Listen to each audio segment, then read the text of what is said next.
It's amazing how many subscriptions and stuff that just give you free games these days. I mean, there's that one pack on Itch.io. It's like up That to gives over 1,000 indie games for $5. yeah. I've been sending that to like all my friends, being like, "Hey, have you heard about this?" I sadly don't even have $5 to spare right now. Oh, someone donate to the stream.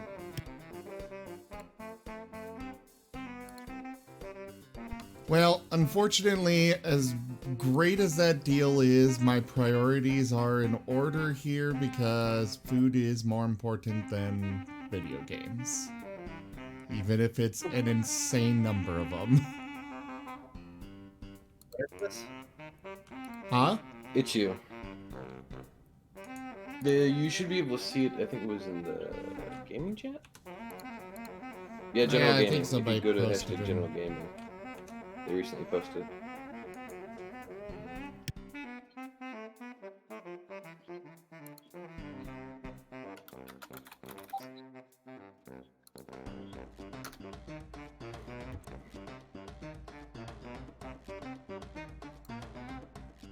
None of them are Steam, but even still, it's not like that matters.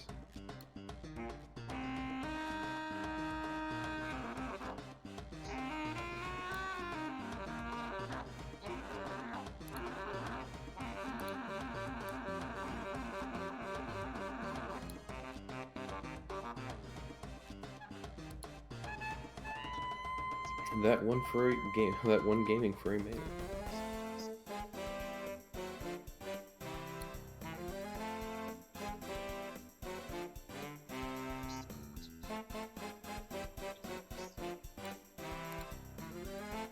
Oh, they've added a timer to see how long your uptime's been. That's cool.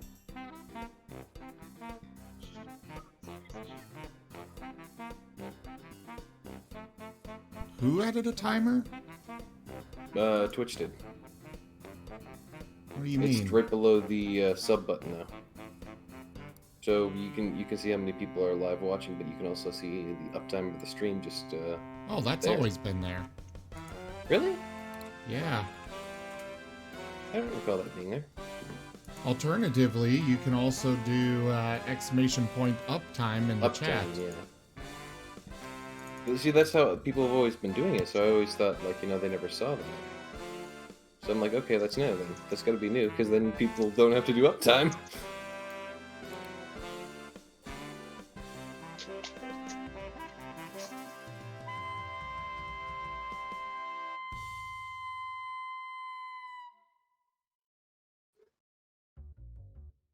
Six more days until that old school RuneScape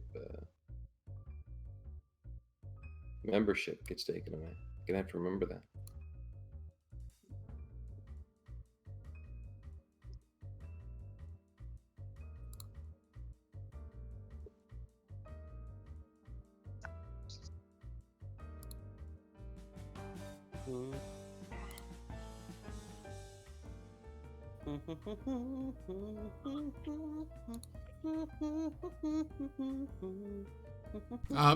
Please don't do that on voice.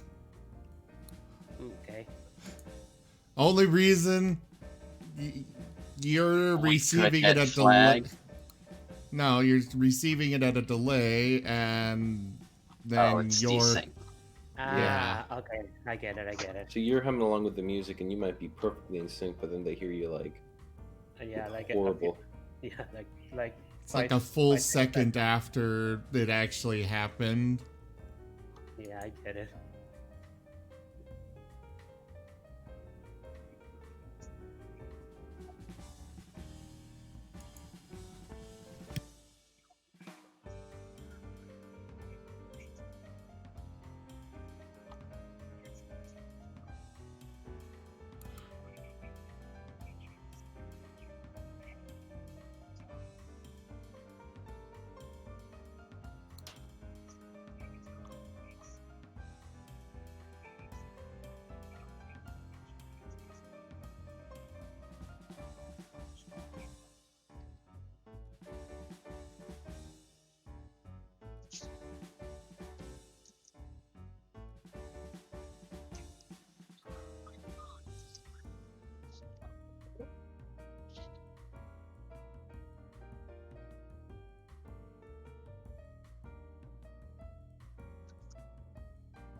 People are oddly quiet today. Craig? Well, Craig and Risforn, I mean, you there's guys an still need to get incoming in the game. coffin dance. Wait, what? You remember the situation, don't you? You remember the situation.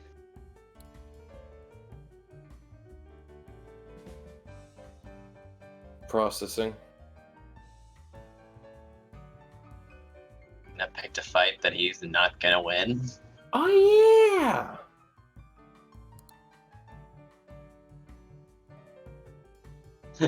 For a second, I thought you were talking about something completely different. No. Oh, no, no, no. Right. Craig, you're not in the games. Everything all right? It was just taking forever to load up. Okay, gotcha. Just Can you making hear me sure, well 'cause- from this mic position? Yeah, it's fine. It finally loaded. Someone just had to say something. Right.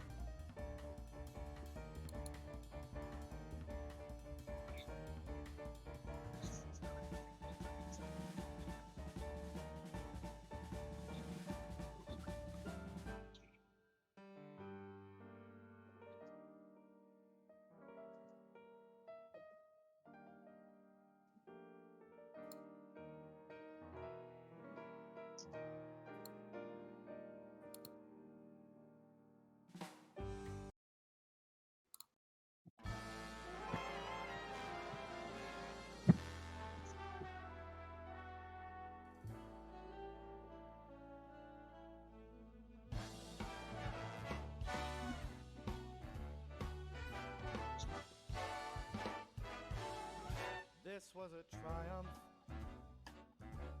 I'm making a note here, huge success. It's hard to overstate my satisfaction. Aperture science. Do what we must because we can. For the good of all of us, except the ones who are dead. But there's no sense crying over every mistake. You just keep on trying till you run out of cake. And the science gets done and you make a neat gun for the people who are still alive.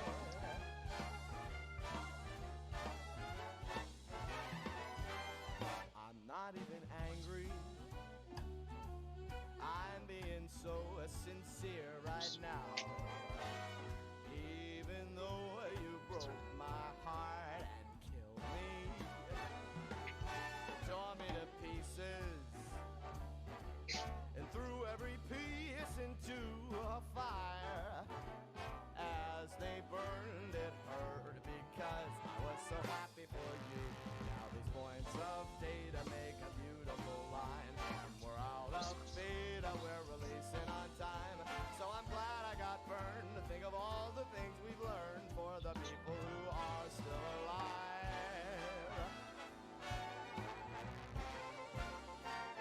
All right, everybody. Hello and welcome to the stream. I am Razim, and this is Tales of Miraleth Dungeons and Dragons.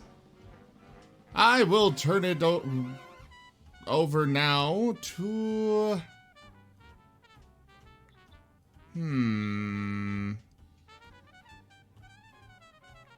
Craig.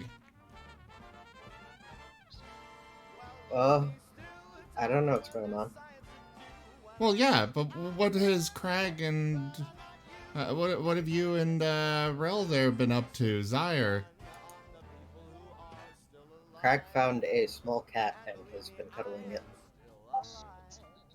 This entire time that we're off risking our lives? He is trying to make a new friend. Okay. I don't think you understand how in character that honestly sounds for Craig. It really does. Imagine Zyre trying to drag him to where the party is headed. But new friend.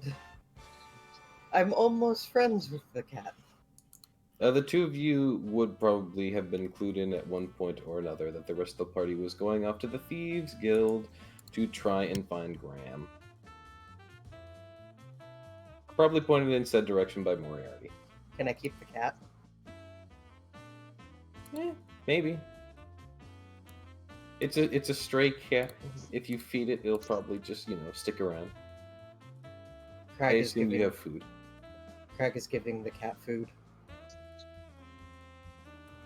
Craig gently places the cat on Kai before leaving.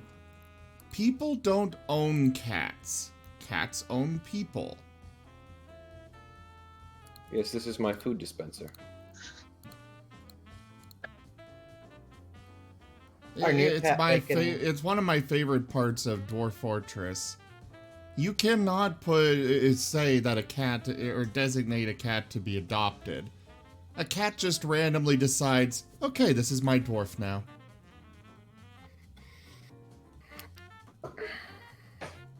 Our new cat Bacon has figured out that he enjoys cuddling, but threatens us if we ever try to stop cuddling.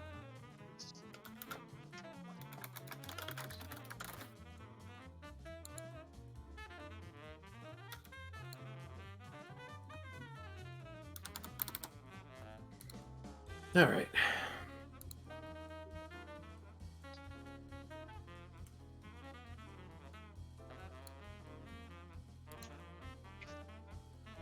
Well, now it's on you, So is Gold it- King. Oh, okay. I was gonna say, is that the full recap or like? Right. So, welcome everybody. I'm your host or dungeon master for the night, Gold King. As we had actually properly last left off, as Rel and Craig were not here, the party, that being Euphoria, Magna, Elman, and Risforn, had taken note that an individual party member of theirs, Graham, had been potentially kidnapped. At least that is what the calling card of sorts seemed to have suggested. They went on a bit of a search, went to some fairly drudgy areas, had their pockets picked, and then had their pockets unpicked, and then went off to go and find the Thieves' Guild. It's too bad Craig wasn't here, as he probably already knows where it is. Or at least could have assisted them in that manner. After all, he does have the sort of background for it. Nonetheless, the party decided to gallivant around with, full paladin armor and all that kind of stuff, not even trying to hide that they were looking for the Thieves' Guild as holy warriors and what have you, or at least two of them. Risforn seemed perfectly in place. A lot of people don't, bat an eye at him. He looks like a criminal constantly. They did eventually make their way to the Thieves' Guild with the help of Delphine, the thief who you had helped back in the City of Fortitude, who has been fairly grateful to the lot of you ever since. What with being in debt to an individual named Midnight, who she had stolen the crown for, and then had the crown stolen from her. Interesting situation. Dealception. Right. Anywho, as Euphoria, Magna, Elman, and Risforn made their way down into the Thieves' Guild, they were brought inside, or more aptly to say, they were let inside without proper clearance, and as such, the initial thieves who saw them were instantly able to tell that they were not, in fact, welcome there. Nonetheless, they were more than willing to talk things out, until, of course, Twilight was brought up. As the calling card mentioned before seemed to have indicated, Twilight was the individual who likely kidnapped Graham, and was more than happy to admit it to the party. We had left off last session with Twilight bragging about stealing a blade from Captain Ward, and Magna then very aptly deciding to do something potentially incredibly stupid by attacking. Sorry, when it comes So- to Captain Ward, Magna cannot keep his cool. Yep. So, we were in the midst of starting combat, basically. So I need to pick up that map that you guys were on. If I can find it.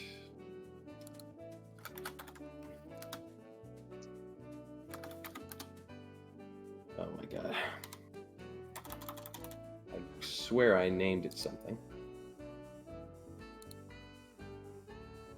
Hold on, give me a second here. I gotta find it. My apologies.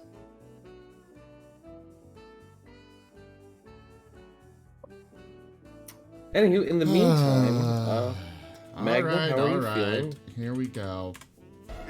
You do.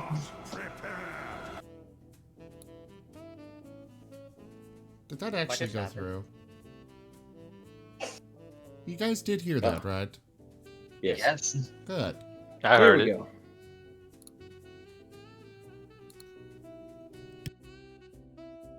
I forgot about the Zatozizin. This was where we had left off with both the party and with Twilight there, eagerly brandishing the blade as she had been, taunting them before with it.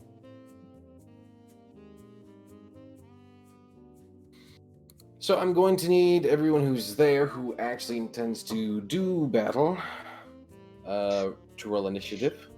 It may be a fine idea to leave Magna. He has dug his own grave. Sorry, Risforn seems to Risforn's be- not built that way. After battle care, he may not be the greatest at, but he's also never stepped away from a fight when party members involved.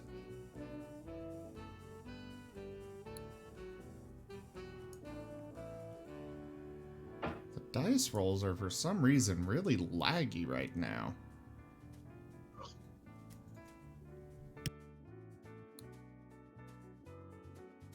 So it would seem.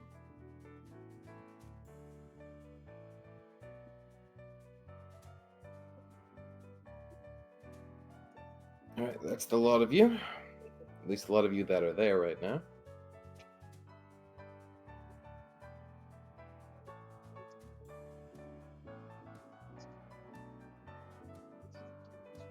And Twilight has her initiative in there, so we will go to the top of the turn order. Which means Magna. Oh boy. Oh, Magna. You had managed idiot to get child. you had managed to get a strike of surprise in on Twilight before at the end of last session, because she's got some damage out there. Yep, he did. He did land a successful strike upon her. All right, and I'll count that as a quote-unquote surprise round that occurred. Now everyone's in the actual combat order, so you may. I mean, she was probably expecting it, honestly, with how she was goading him. But question, are those guards in the back going to approach, or are they going to think, Twilight's going to kill some people? Well, That's a good question. You don't know. Well, If you want, you can roll me some insight. I would like to do that, yes. Let's see some insight. Nope, I can't tell. You don't know. I don't think Actually, all my rolls so far have been below a 5. That's I don't- not very good. Yes, it's not. I don't Any think you? I don't think you're in the right state of mind to insight properly. Honestly, Also true. you're seeing red. All right. Well, Well, as long as they don't approach, I'll say I might have a chance. Because swashbucklers are good when their enemies don't have any allies within 5 feet of them.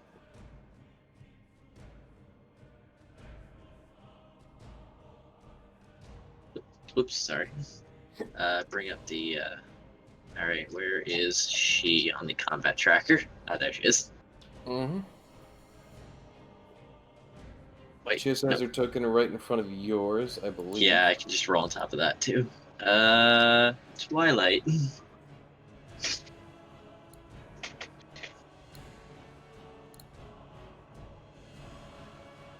That attack hits. Very nicely done. Awesome. I can also apply my sneak attack due to reason before. You may. Hooray! Damn it, Magna, stop striking these glancing blows.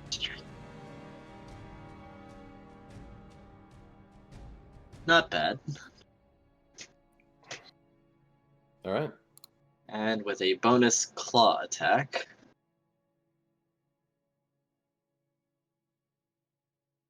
Not bad. You hit.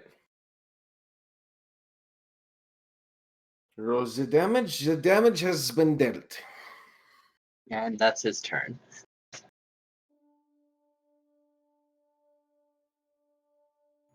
All right. Go ahead and pass the turn. Euphoria, it is now your turn. All right.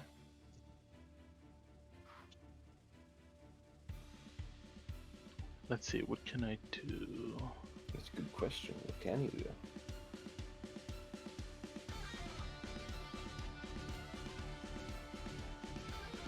I want to have a lot of spells available to me, so let's see what some of them do, or if they're helpful. Let me try casting less.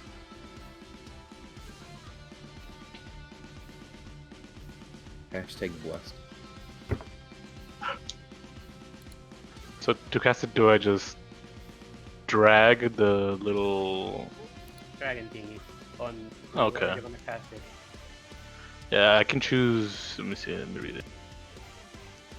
Let's Go ahead see. and drag it into chat. One action, 30 feet.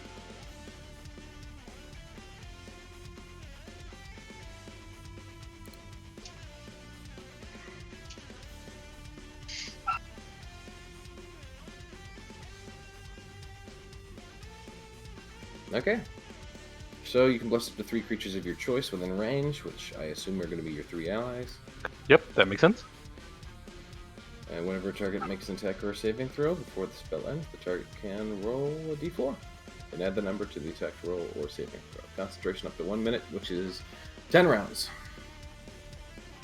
So you'll get an additional 1d4 to attacks and saves, if you want. Alright, how do I do the roll? Let me see. You don't need to roll. That's just concentration spell. You just cast it. So expend a level 1 spell slot, and you're good. Oh wow, okay. Well, alright, I'll cast Blessing then. And spell slot used. Magna's so lucky to have such supportive friends. Is there anything else you're doing with your turn? Let's see, I can... The other thing I can do is just move, right? You can move or do a minor action that is not casting a spell. I think I'm good right there. Alright. Go ahead and pass the turn. How do I do that?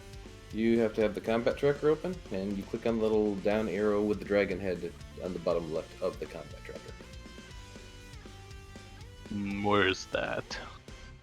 The combat tracker is the 2 swords clashing together on the top right. Those little button icons. Oh, I see it. Okay, let me see. The combat tracker is going to be fairly useful for you, especially as a support, so you can see your friend's stats. Okay, I see the combat tracker, then I see my name, and then how do I end it? The bottom left corner of the combat tracker itself, there should be a dragon head with an arrow pointing down. Gotcha. Yeah, there you go. Hellman, it is your turn. I can't actually attack Twilight now, can I? It would be difficult to do so. Yeah, because I use a spear and Magna is right in front of me. So I'm just gonna pass my turn. Alright. Twilight's turn. She softly swings her blade with a glare no. to Magna.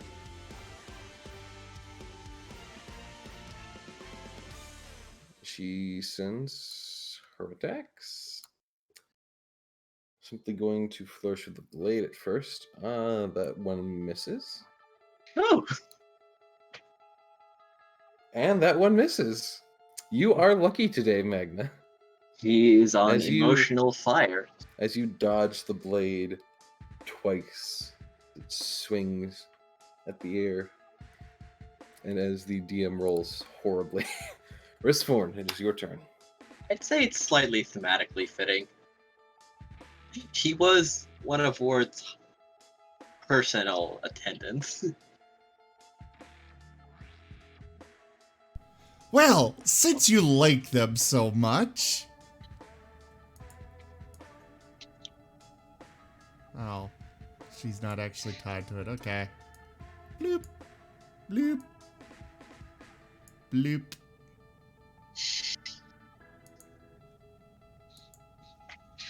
And that's it.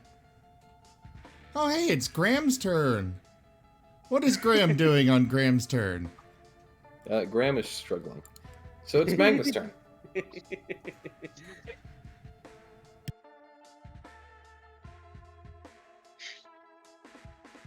You shouldn't have fucked with me, lass. You shouldn't have.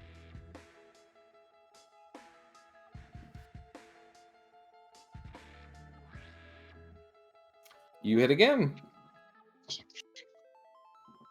it's a good thing those guys haven't approached. Not yet. As Magna quietly thanks his tutor. They seem to be softly discussing between themselves. Like, they seem a little bit on the edge of, should we? Magna, please. I mean, if they Well, approach, I've got a lovely little thing up my sleeve. You know, the solution to everything. Fireball. A claw. Oh, I failed. Uh-oh. That's a critical miss. Critical Slashing fail, damage. Dick.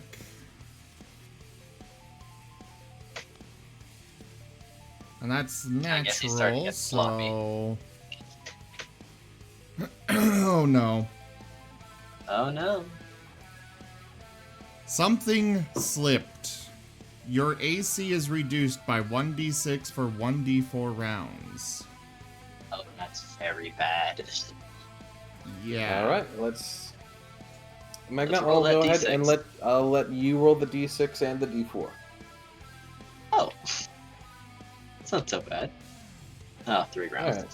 One AC, down 1 AC for 3 rounds. So what is your Hey. AC? It's 16 right now. So it's down to 15. Yes. All right.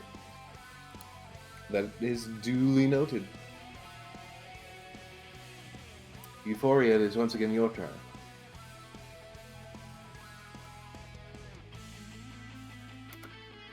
Oh,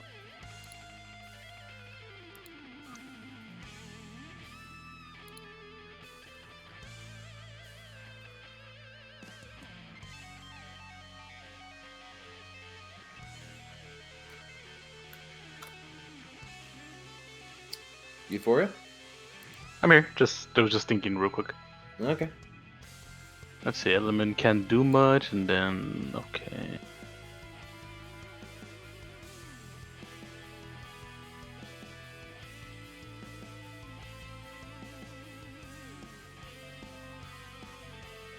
Let's see, I'm gonna use one of my cantrips. I'm gonna use Sacred Flame.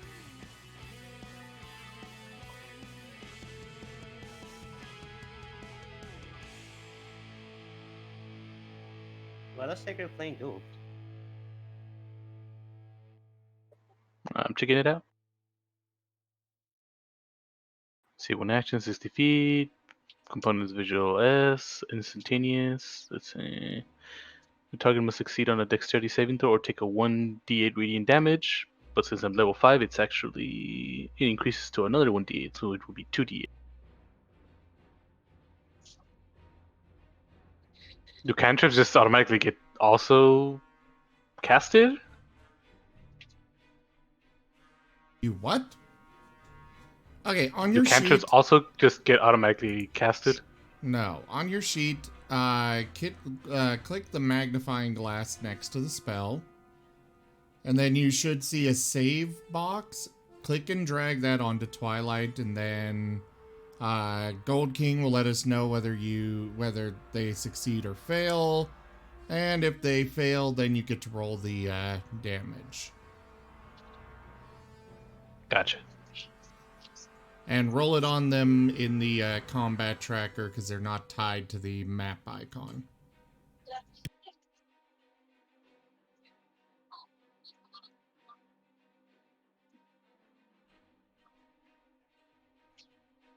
Okay, so I drag the save into, where is it, Twilight? In the combat tracker? Yes.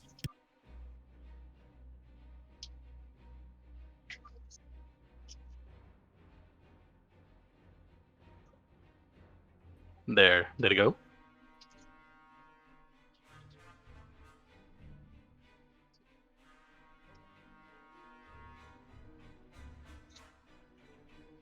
Yeah, it went. We're just waiting on Gold King.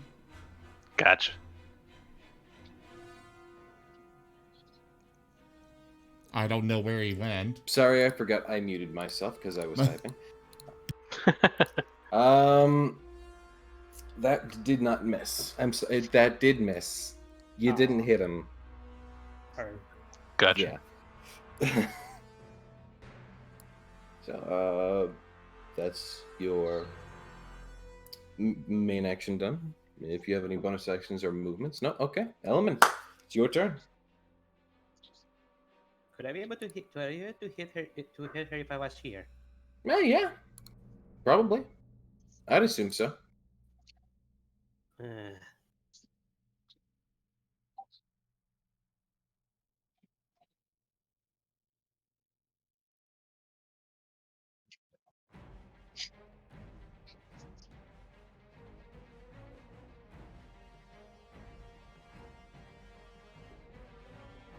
what? Oh,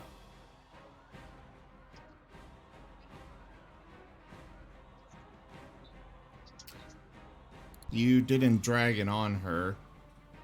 I tried, but it didn't like it didn't work. Like we were Well, just that saying, attack you would gotta miss. do it in the combat tracker.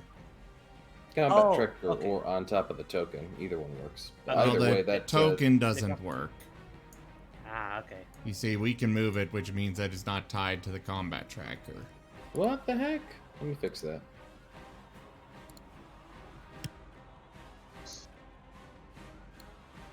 There we go.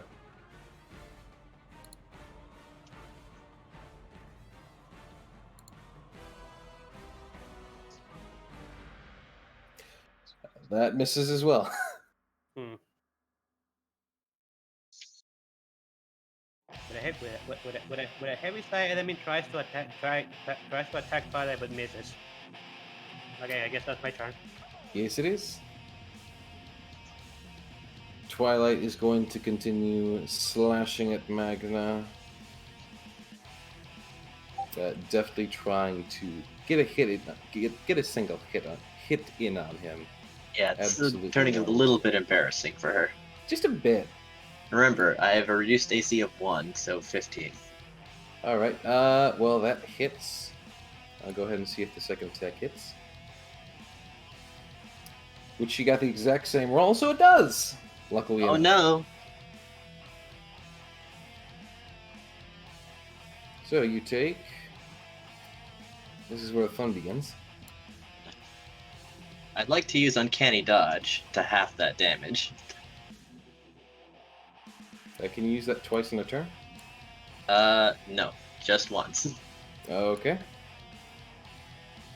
Now you want to have that damage, or do you want to have this other incoming damage? I'd like to half the first damage. Alright, so I'll go ahead and say that puts us down to 15. Oh, Actually, I'll be nice and round it down to 14. Just because the other attack is also fun.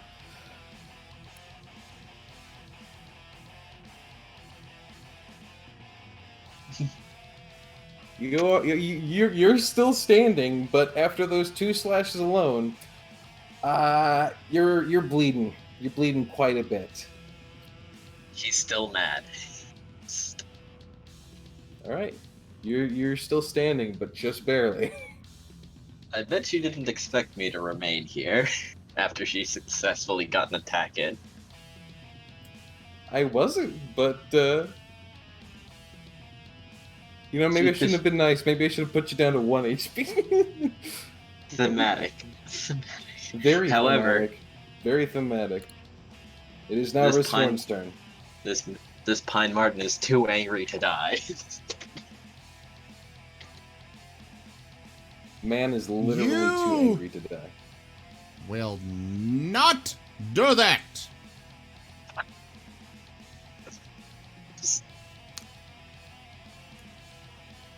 Here. Here. What's his face? Magna. Channel your wrath into your breath. He's casting Dragon's Breath. Breathing. He's casting Dragon's Breath on Magna. Oh. So, there you go.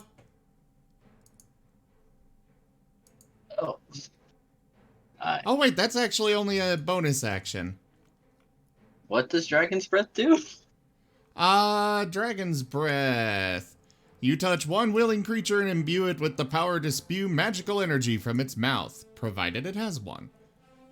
Choose an element. Until the spell ends, the creature can use an action to exhale energy of the chosen type in a 15-foot cone, which conveniently will not affect those further back in the cave. Not at the moment. Not at the moment. So, Elemental Breath or a Sneak Attack? I don't know if we want to go with the thematics. Also, it is your turn, Magna. I mean, it is, you can use... Okay, it looks like an action, which means that you could still use a bonus action for an offhand attack. Oh yeah, and since it's a dex weapon, I could still apply Sneak Attack to that. Alright. Also, and I don't know why you moved the turn, because I wasn't done yet. Oh, it was already on Graham, so I figured you passed the turn. No? My apologies. What? In the combat tracker. You can remove him? I will do this. That misses. Damn. Okay, Bolts now I'm off done. and smacks into the rocky face. Getting a few of the guys behind to, like, definitely, like, You might want to You know, move just- back. Just FYI, you might want to move back. A few of them give a bit of a soft hum and, like, continue to converse.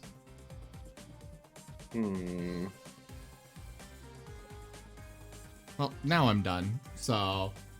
Right. Okay. Magna, it is now your turn to either breathe fire or do what you will. Actually, you'd be breathing lightning. Breathe lightning, you say? I didn't say yes. he could choose his, what element he wanted. Yeah, I choose the element. Oh, you choose the element. And I always choose lightning or thunder. Right. How original. Well, so how do I roll this? Or what do I I do do? it for you. Yeah, Risforn will roll it. You just have to say you're doing it. Well, then absolutely, I'll do it.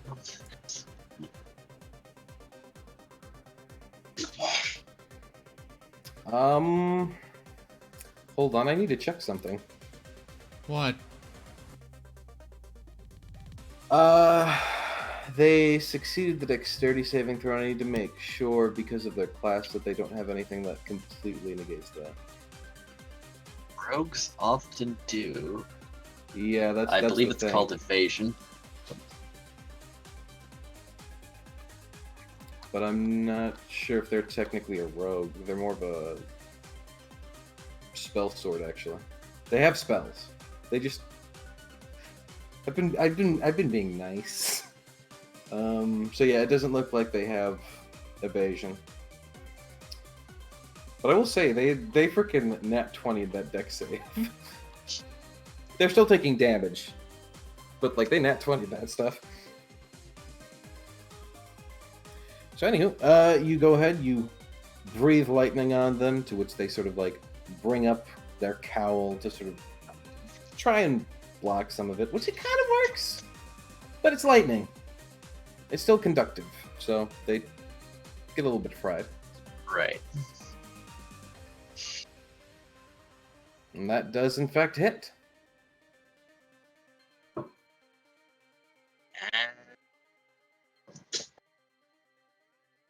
Magna, your rage is faltering. Alright, Euphoria, it is your turn. Magna, please pass. All right.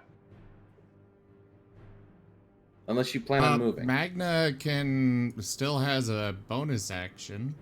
That wait, was no, my you did bonus do it. action. Never Yeah, mind. you did an offhand attack. Sorry. Ignore me. Unless he's moving, which I don't think he's going to move away.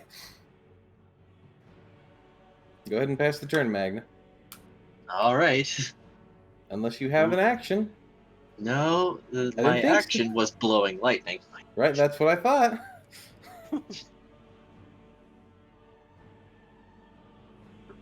Euphoria. The turn falls to you.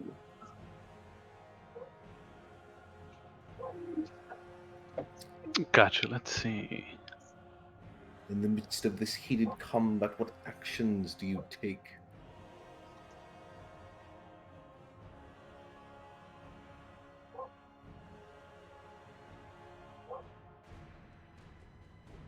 Let's see. I think I'll be casting Beacon of Hope. It'll give at least everyone advantage on Wisdom and Dead saving throws, as well as maximizing my healing. Nice. Could you drag that into the chat real quick?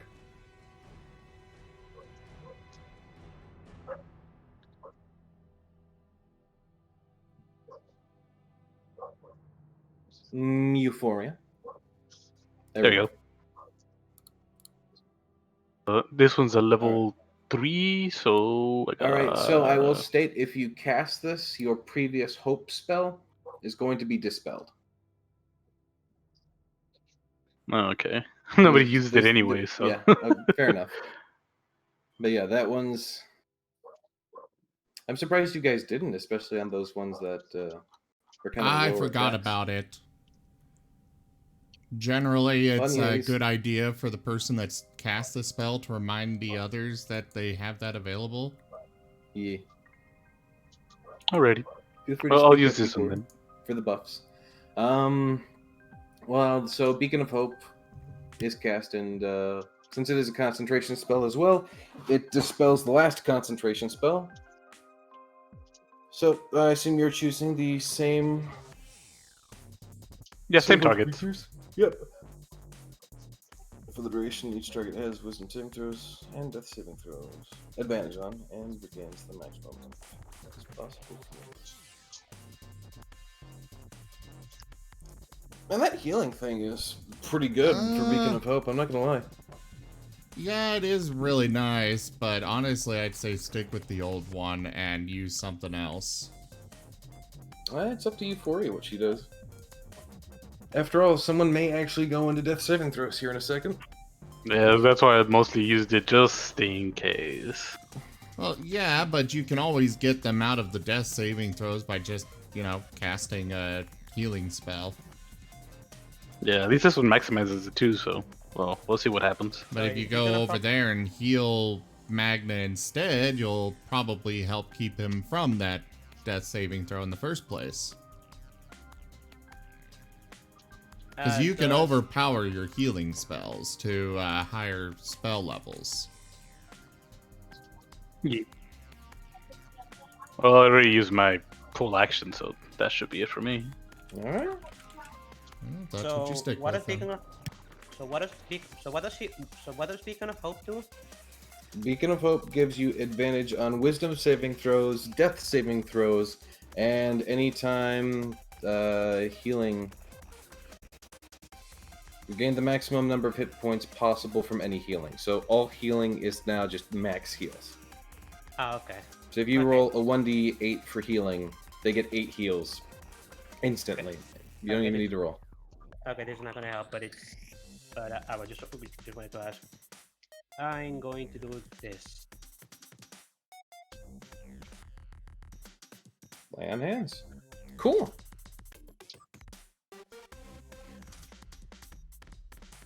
So that's your main action. Do you have any bonus actions or movements to take? No, but I'm just gonna move here, right here, because I'm on Risforn's way, and he's a better attacker than I am. All right. Yeah, but why don't you stay... What? Risforn is not a melee attacker. Yeah, you're better off just walling for him. Wait, I mean, for a Yeah. could he use spells through me? Could he cast Yeah, spells I through me? can. Yes, Yeah. I can cast through spells around you. Also, Okay. if you move there, you risk an attack of opportunity. That's true. Okay. I'll Unless just he stay takes a disengaging action, which I believe is a He bonus action. can't. No, it's a full action. Ah. there. Okay, then I just stay there, and I'll. Oh right. joy! We've only had six troops placed for the Stream Raiders, and we are up against this. Oh, Stream Raiders. It's been a while since I did that. You gotta I- kind of like I- remind people that that's something going on. I do. In the When? chat that you guys are supposed to be paying attention to. I'm paying attention to DMing right now. Okay, you are the only one with the excuse there. I'm dying. I'm sorry, Sim, but Twitch doesn't work for me. Like the stream always feels so sad. Well, either way, we're getting murdered. So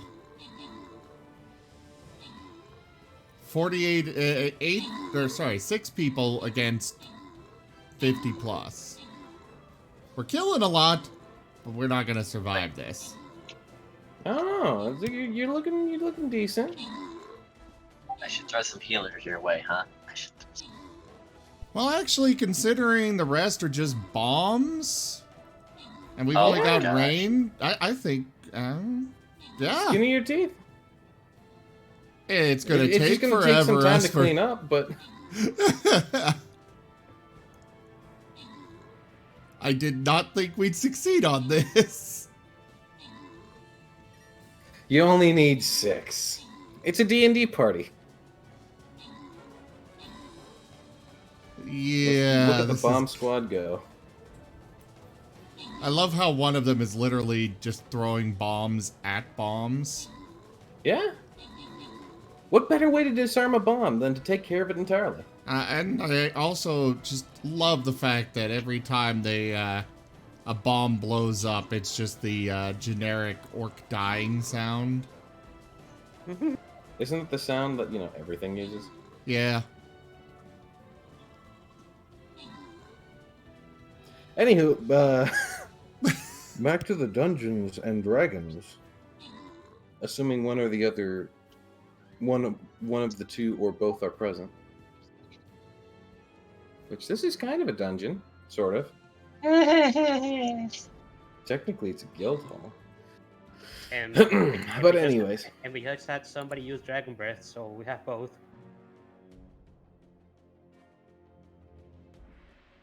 Twilight angrily glances over at Elman as he uses Lay on Hands, and glances between the party members, and sort of, accounts for things. Glances to the side softly and just goes, "I've got better things to be doing." And at that point, they just kind of fall into the floor. Back here, you bitch! Give me one sword! Give me one. They just, they just She falls vanish. Into Yeah, What? just whoop right into the floor. Crag missed something confusing. Wow. Huh?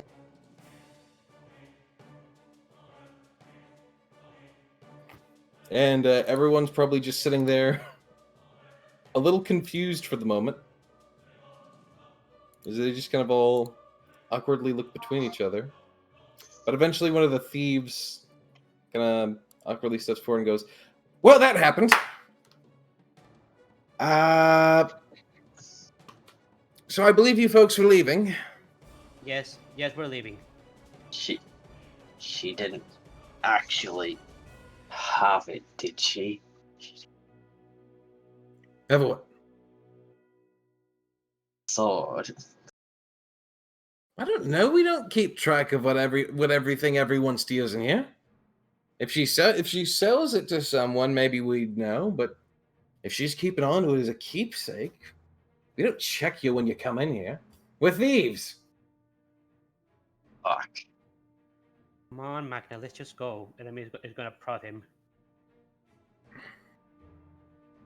Well, I didn't lose. I hate it, but this isn't something I can chase her down through. Fine. Got what we're here for. And that indeed you did.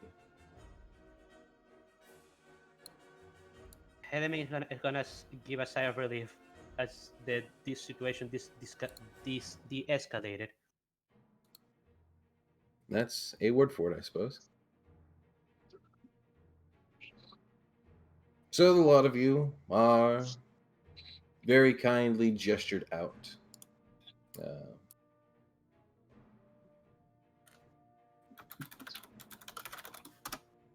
And well, you're sort of moved back outside the cave from where that sort of sewer drain pipe comes from, just outside the city walls.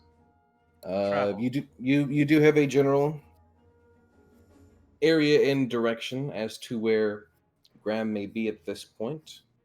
If you don't recall, she did tell you that Graham was in fact taken to some of the northern mountain passages where they did some various trading deals to sell off Graham. It was done very quickly.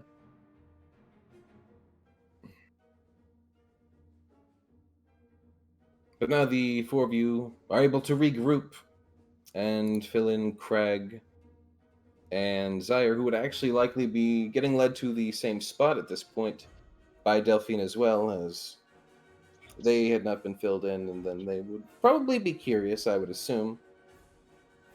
And Delphine would be able to, of course, lead them to where you are. So the lot of you regroup.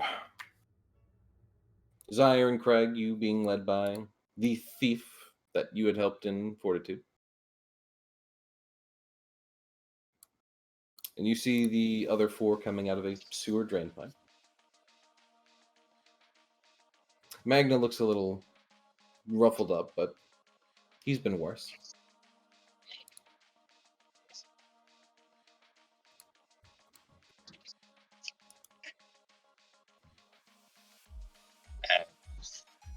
Well, hello, Craig. Where you been? I made a new friend. You see a gray, scruffy, stray cat that's kind of like sitting on Kai's back. It is very obviously a stray by its appearance.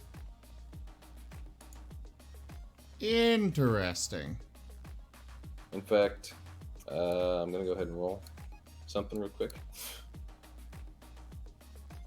All right. So you left luckily me all enough- by myself for a cat?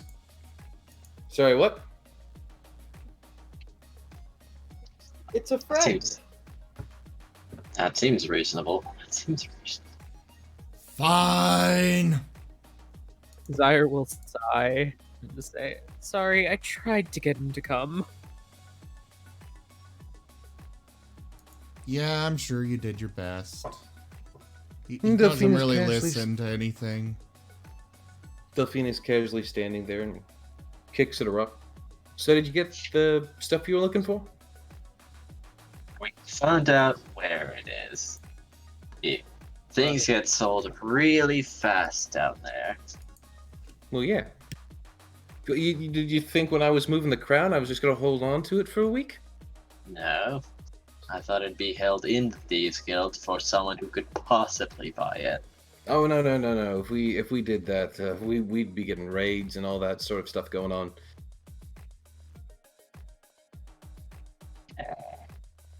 Thieves Guild is not very fond of people holding valuable hot items in their walls. Sense. They're more than happy if you want to bring a bunch of gold, because there's nothing illegal about gold.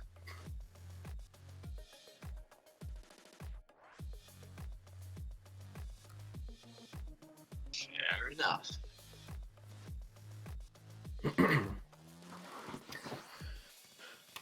So, is there anything you need from me, thief-related stuff, or can I just go?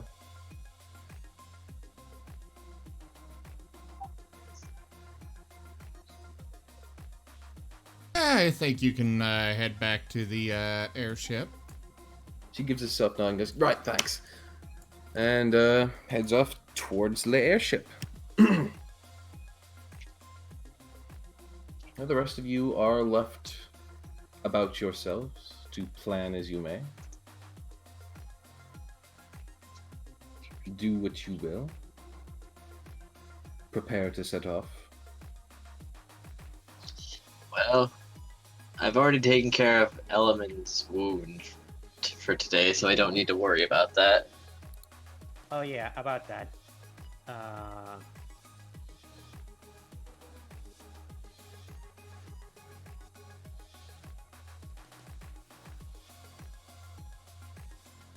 It was at this point. Oh.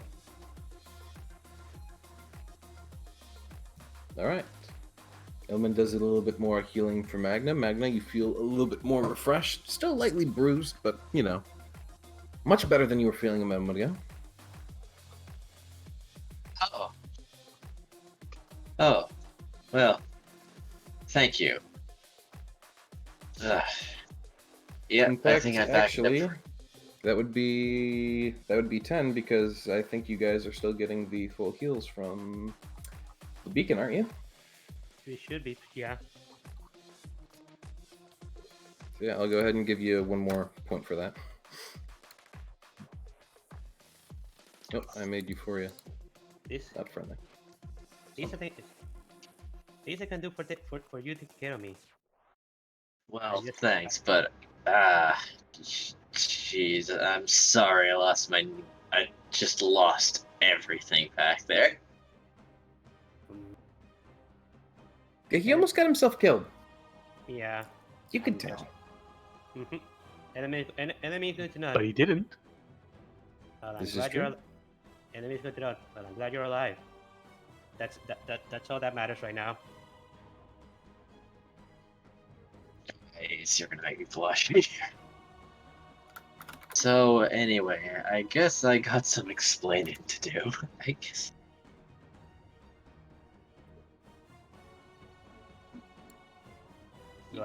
Go ahead and say whatever you need to say. Yeah, so people who shit talk Ward, I've got a very short fuse for that. For that in particular, I gotta say, because I am extremely grateful to my captain. Extremely grateful to my captain. I've practically been raised on his ship. I was very small when I first got on there, and I've not left it. Well, whenever we weren't like docking, then I just stayed with the crew because they were my family until I don't know, some explosion happened, and well, there's not many of them left anymore. Zyre will awkwardly look away. I mean, that happens now and then, but you never really prepared for it. But I got Ward, I got me teacher, and that weird sorcerer guy, but I don't actually care that much about him. Those two, as long as they're around, I think I'm gonna be alright.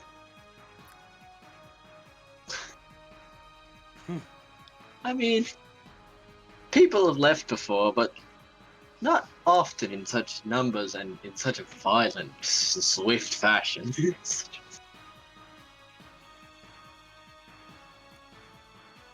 But they were gonna say that nobody accounted for your ship exploding. We weren't expecting that to happen. Craig I gently mean- pats Magna. Nobody did. I mean, thank you. Maybe I ought to be more broken up about it, but people have left really often, so, like, I'm not that mad. I mean, I'm annoyed that I lost my things, but you guys are so rich, if I need anything, I'll just probably get it. Plus, I have not lost my most treasured possession yet. And he's going to, like, reach an arm behind him and, like, sweep out his cape. He's like, still got my cape. And then it's gonna give a hearty laugh at that.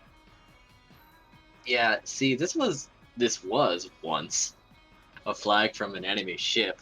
Then Ward gave it to me when I like grabbed it off their ship in the middle of a fight, and it's been my treasured possession ever since. Yes, it's a present from Ward. Huh. Ward is very precious to you, huh? You can say he's like my dad. I see. Truthfully, I don't know why he let a child stay on his ship for as long as he did. In hindsight, many things he does don't seem particularly smart, but I'm thankful regardless. Now that you say that, I do hope that Ward is okay. Last time we saw him, he went on to chase a god killer, didn't he? Or Oh, whatever the you name don't know McCaptain. He's got the luck of the devil on his side. He has jumped off his airship to fight flying monsters before, and somehow he keeps winning. He defies the odds themselves. He'll look at destiny and spit on it. Very interesting.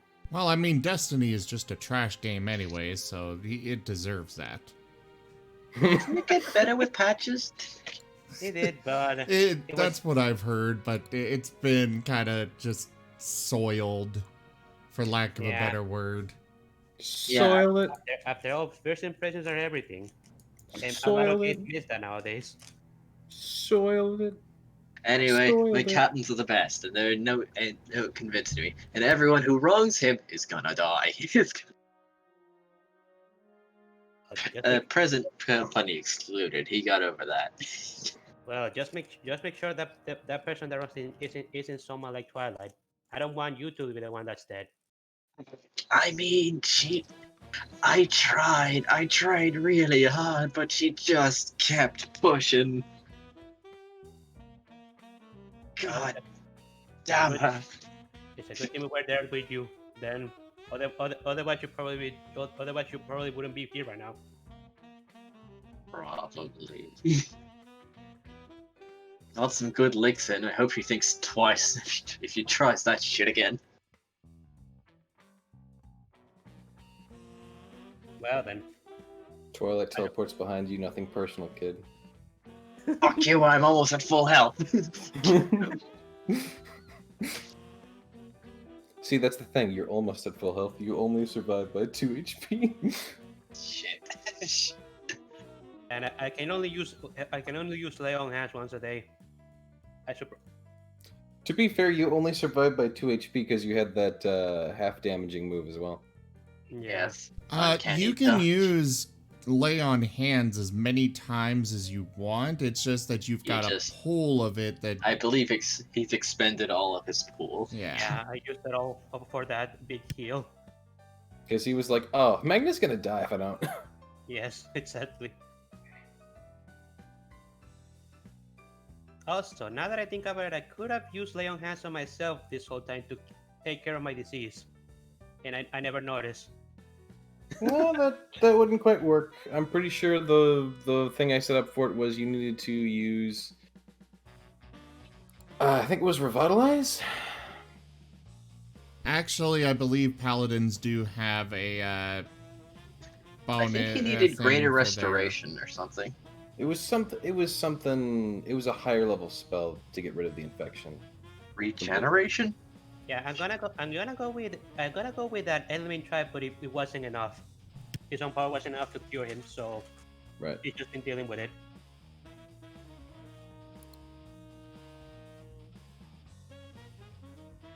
All right, then we got our information. So I guess we're going to that place. The mountain. The mountains, I believe it was. Yeah. They. So just to go ahead and share the map again. I guess Sure, so. man. They basically said it was sort of near Radiola, in the northern sort of section of Elra, so probably in those White Pines. White Pines mountain region. Near Radiola, but not Radiola itself.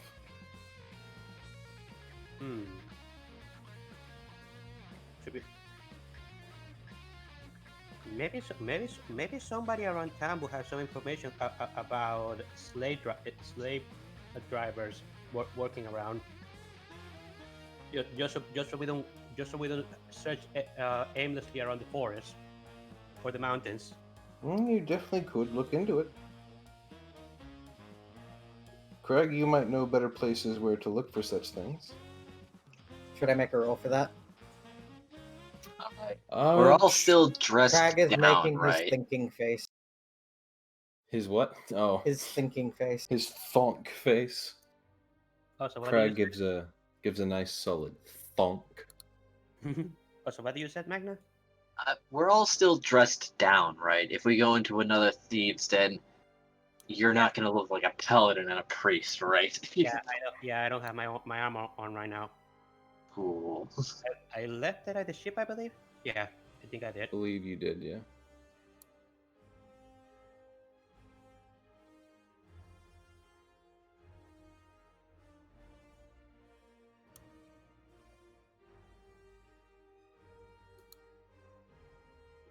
So y'all are going to basically ask around town, I assume then? Sure.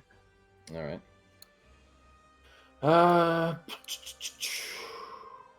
Should I make some kind of roll to see if I Yeah. know where the best place to ask is? All of you can make an investigation roll if you want. Graham, Craig, you can do so at advantage, given your thiefy knowledge.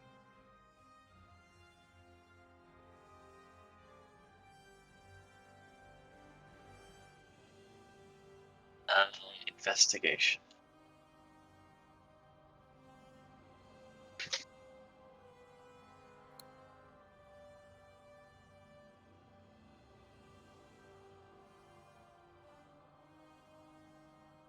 Is that everyone? Oh well. Everyone who's investigating, I assume, at least? Mhm. All right. There we go. Ah, there we go. So, Risforn, Euphoria, and Crag. You guys are able to find out that the slave trade in Elra is very distasteful. It's not really something that people really partake in. Though there is a bit of an issue with various kidnappings and the sort, and then individuals being sold off. Generally, people believe that they're either taken south of Shinerise or north of Shinerise. More recently, the northern path has been more favorable, as the southern path has had some bestial monsters been noted in the seas. But they're either taken to the north or to the south, and they're either taken through the rivers of the north through Shinerise, or they're taken by sea to the south, and then often moved to Altsheaf or Sulfra to be sold off. So if there's any place where they would be keeping kidnapped slaves before being sold off, it would probably be to the north or south of Shinerise. And of course, according to what was given to you, it most likely seems like they're going the north route near Radiola for that river nearby. This doesn't narrow it down terribly much, but then again, you're fairly certain none of the people who you talk to are slave traders themselves. Mainly for the point of what you do find out is that it would be an incredibly risky business to go around claiming that you're a slave trader in Elra.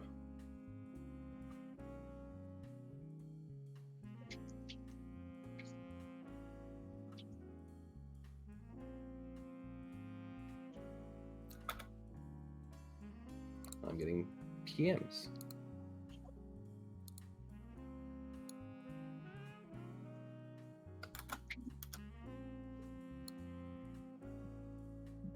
It's not from anyone important.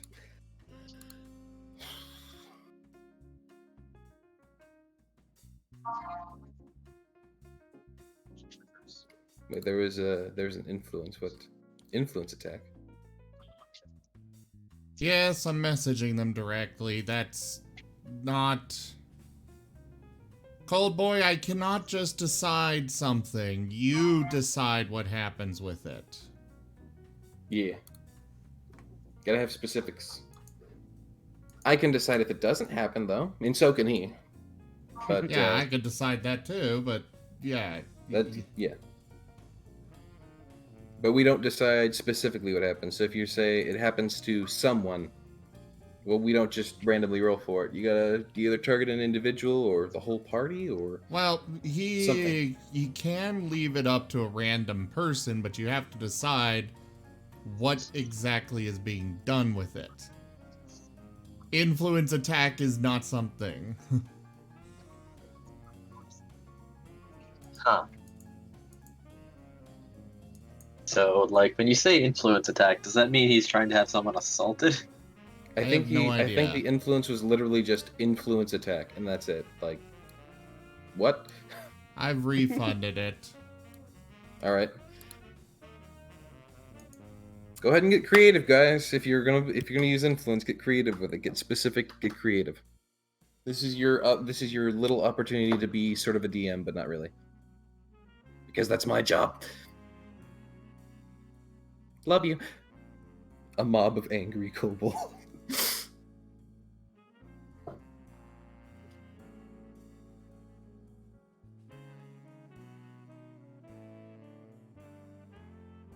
I mean, potentially. I don't know. Interesting. So what is the party doing at this juncture in time, now that you've had the little heart-to-heart with Magna, and now that you've done your investigations? It hasn't exactly narrowed it down terribly much, but you do know eventually they would go to the river, or they would be thereabouts, as that is their main route. So when it comes to geographical location, I guess that's the best we could hope for something like this.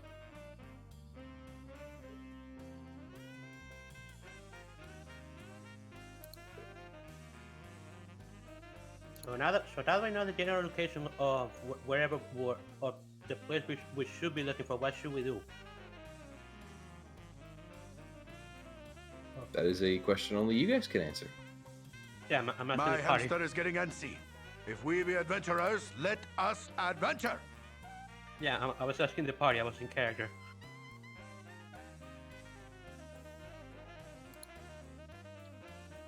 I got no idea. Well, we should head north because they're not going to trade near dangerous areas.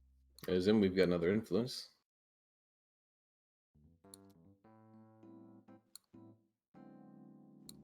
Yes, I'm aware, and you can see it. Yep, I'm just making sure you're good for it. Yeah.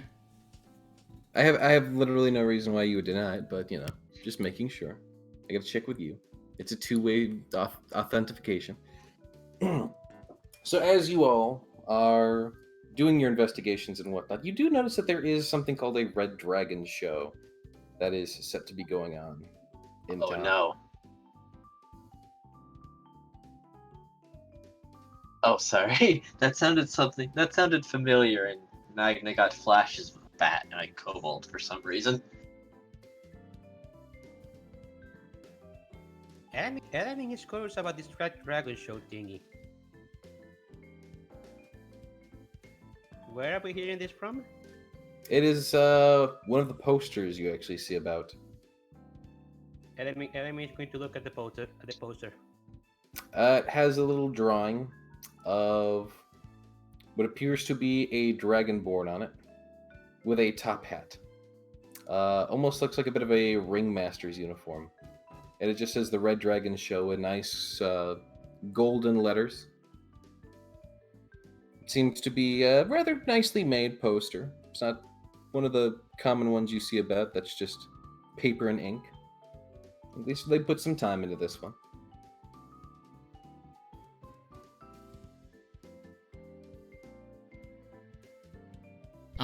What kind of poster would it be where it's not paper and ink? Well, I mean, it is still very much paper and ink, but it's colored. It's actually gotten some show to it. It's not just a flyer that's purely black ink, and either writing that's been done 1,000 times over. Like it looks like they actually used a print press for this, and they used colored ink for it. Yes, that makes sense. Which those two factors alone, honestly, say a little bit about the show itself, or at least whoever is advertising for it. They're spending some money on it.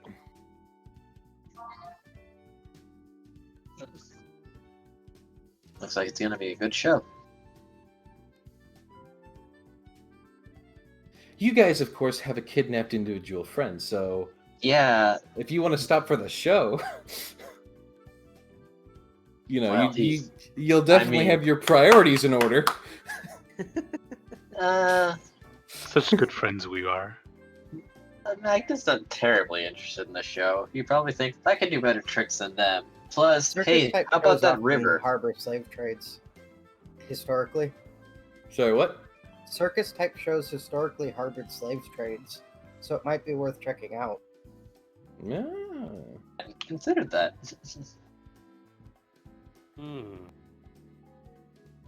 That's actually some very insightful information, Craig.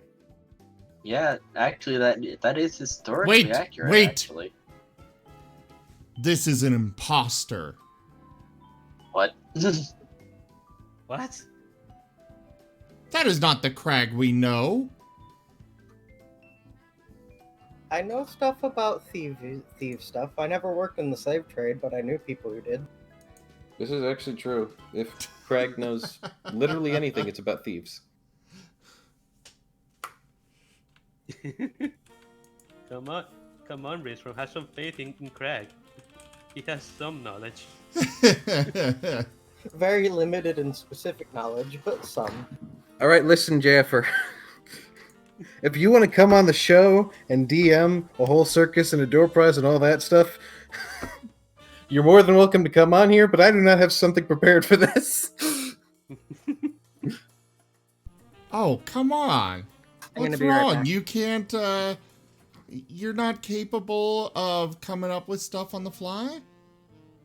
Oh, I absolutely can. It's just this is the kind of Dova thing where I would have handled a this. map. Dova handled this just fine with no map. Fine.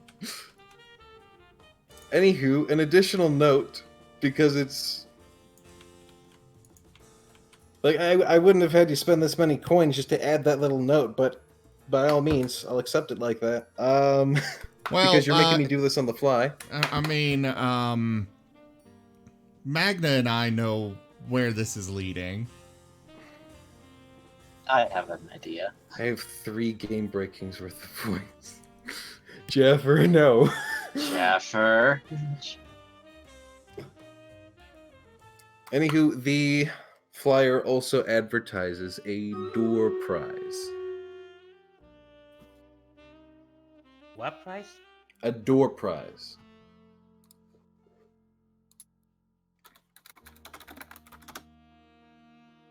door prize, like whoever comes in at a specific point gets something. No, it's so basically they're going to have a raffle. Ah, okay.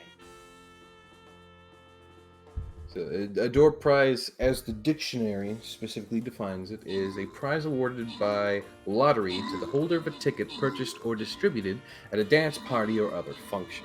So basically, there's some tickets that you can go out and you can buy, and you'll get a prize.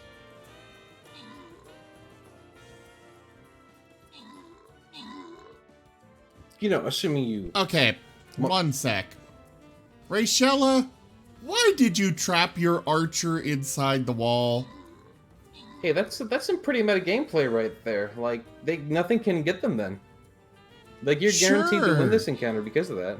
No, because the enemies don't move.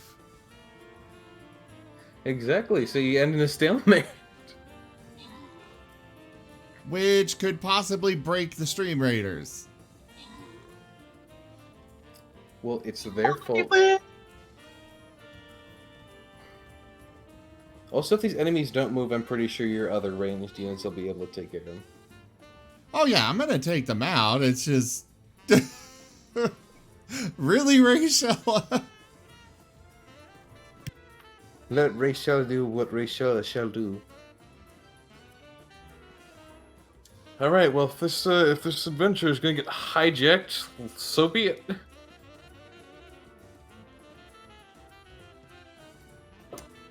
That the hijinks ensue. Let's just all take a moment to forget about the party member who's been kidnapped and may be sold off to a complete other continent. Wait, there's a party member that's been kidnapped? And Yes! may be sold off to a complete other continent. Sorry, not continent. It's the same continent. Country, I should say. We'll track him down when he gets there. I'm gonna have to have Graham, like, roll up another character at this point. You did this to him. He suggested it. He did this to himself.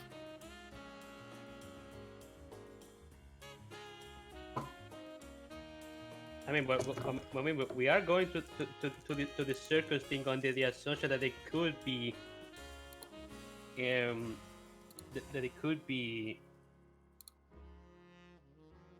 where Graham is.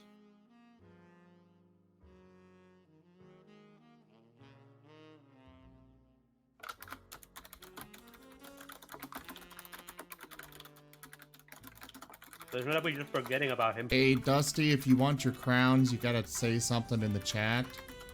Ah, oops. Certainly. Okay then, should we go check out this circus thing then? Well, I guess it's a possible lead. Well, if you guys think so, I'm just thinking we should go to the territory of the buyer. That's a pretty sure thing, ain't it? Hey, Dusty, you gonna say something in the chat? Yeah, sorry, it's lagging, Oh. so I have to refresh. We're hearing all of your typing there, Gold King. Yep.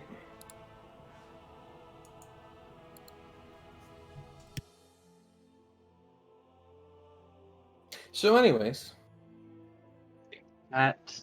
you see this poster, there's a door prize for something. It is what it is. You are allowed to do what you will in the order of priority that you so desire. Well, when does the circus start? Is it Circus currently ongoing? It looks like it's going to be starting in the evening. There I am. So right now, you guys have noticed that Graham went missing in the morning. You've kind of gone after him. It's probably either noon or just before noon. Still, but just barely morning time.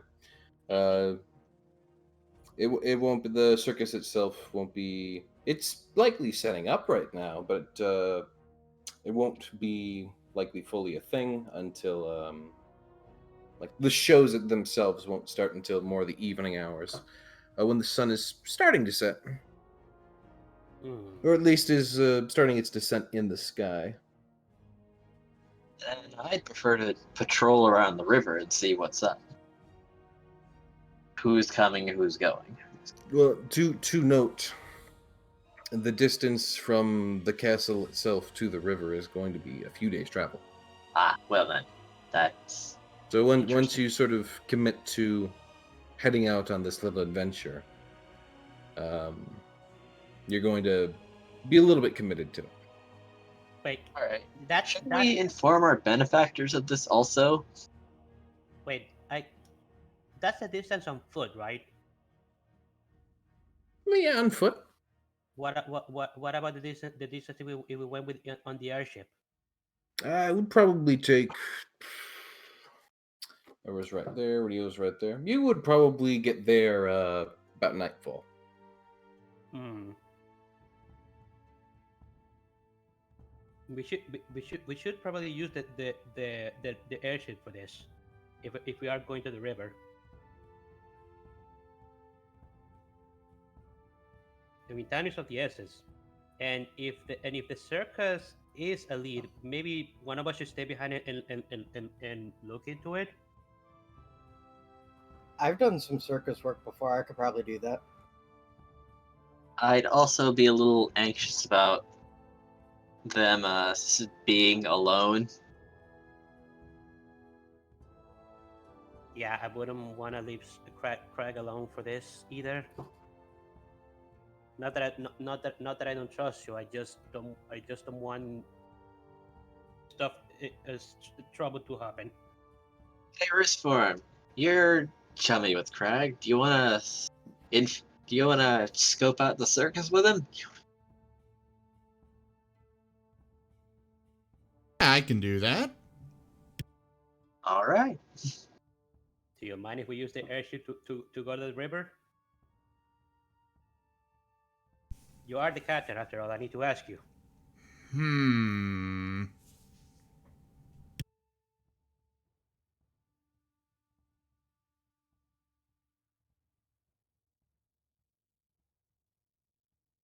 Fine, but if you get a scratch on it, I'm gonna take your tail and use it as a necktie.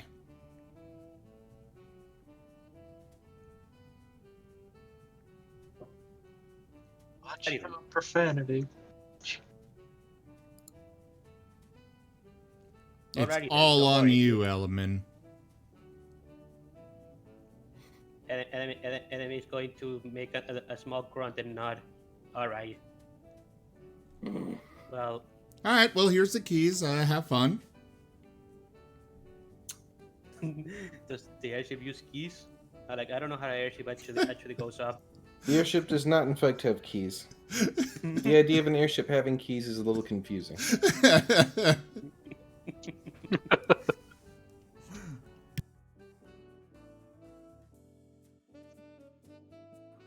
There might be keys to get onto the airship.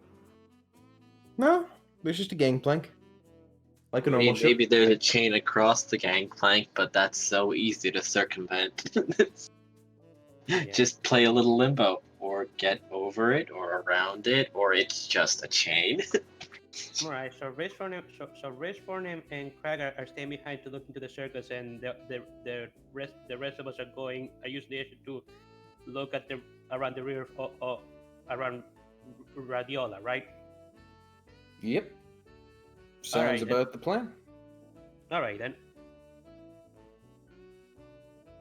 I need to get back to the ship to get my armor, anyways. Both you four and I. Yeah, I'll follow Element. I gotta get my things. It also gave me time to rest. I need to replenish my spells.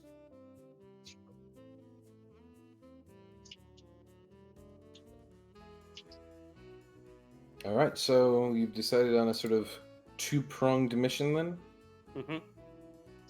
Of course. All right, so... We're being I assume- smart, and we're splitting the party. Oh, boy. Eh. Don't you know you never split the party? Anywho, Well, at least we're not doing a solo mission. yeah, that would have been especially bad. And I would have hated to have drawn the focus away from everyone.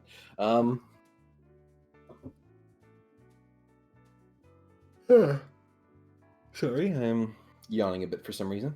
Ugh. We're Anyway, boring you. You can just say it. you're boring. I had something exciting planned and y'all ruined it. No, I'm kidding. I had nothing planned. So if all of you are taking the ship, you would find a lot of you who are in fact actually taking the ship that there seems to be a fairly new crew that has been brought together per Captain Ward. As you may or may not remember, he had gone off to hire you a proper crew, of which seems to have been functioning for a few days now, but you guys haven't really needed to make use of the airship, so now it would be the first time you're actually seeing you have a new functional full-man crew. What happened? What happened? Are the guards that were in the crew before still there? Yeah, they are. Okay. The Elrin guards are, that is. There aren't any Fortitude or Furry guards that are still on the ship.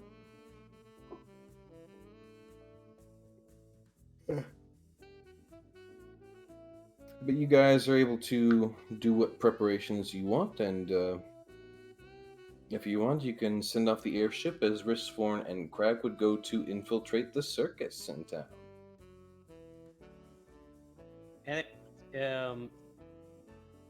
the airship has a specific drive. The airship has a specific driver, right? Because I don't think Risforn actually has actually been driving it thus far. Now you do have Captain Ward, Ah. Or as well as Magna. Magna knows how I to would drive an assume airship. so. Yeah, I've lived on an airship. All right. So Magna likely knows airship inside and out and backwards. all right. Yeah. Jeffrey, no, there is not in fact an individual named Squeak on this crew, but there could be. There's a squeaky doll. However, he appears like a demon. There are Squeaky Bear toys. Okay, enemy is going to go ahead and tell the crew what the plan is regarding Graham being kidnapped and us heading to the river near Radiola to investigate the Ravioli? possible slate. Yes, ravioli. Ravioli, give me the formuoli. To investigate the possible slate trade. And after he announces that enemy is going to go to sleep because he needs to rest. After All right. and he's leaving Magna or Ward, whichever wants to do it to Ward is not present at the moment, is he? He is. Oh, He's actually back. present. Yep. He hired a full crew of men, and now he's back, just chilling on the ship. or did you get it? Did you Get what? the bird, that giant bird thing? Oh, no. It's flown up to Starfall. It looks like.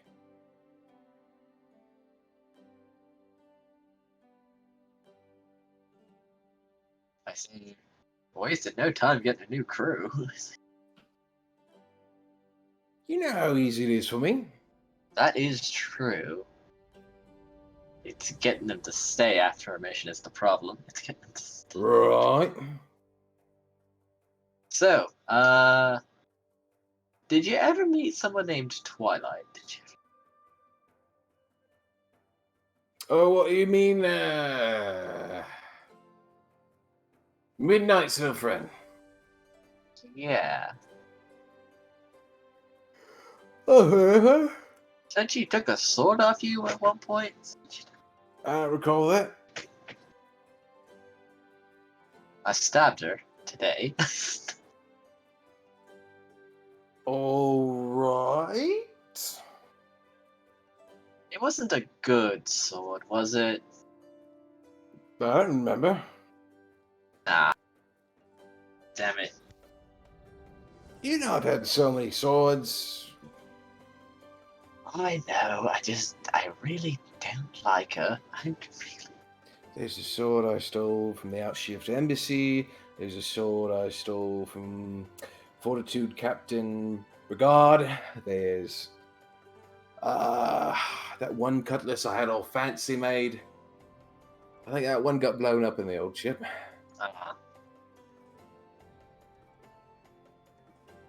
I've had a lot of swords. You know this. No. I guess you probably didn't care that much about it. I guess you. There's always more swords. They're just pieces of metal that look nice and sharp. Always another sword. I guess. Plenty more to steal. I guess that does just make room, don't it? Suppose so. Alright, I'll keep my cool around her in the future. Why? Because I hate her because she took a sword from you. Like, fuck you. Okay. But why are you telling me you're going to keep your cool around her then? You know what? I'm starting to remember something. Talking to you, you really don't put a lot of value on these things. I don't even remember why I was getting that.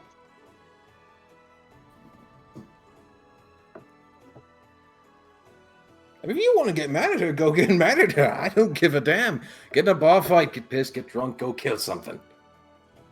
That's my captain. Thanks, I'll kick her ass. Oh, I will destroy her.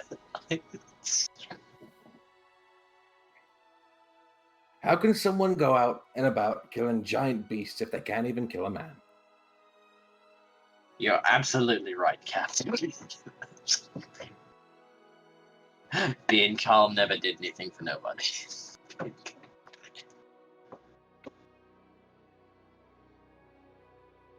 Anyways, we heading off?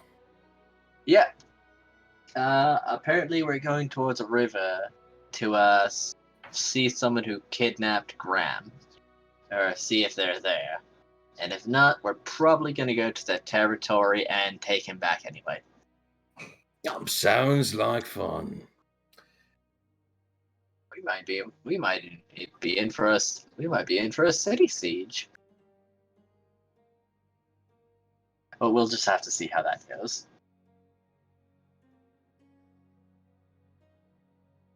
What is an adveters? I'm pretty sure that's adventurer. I don't know. It might be an adveter. Drop it. Just accept it as what I said.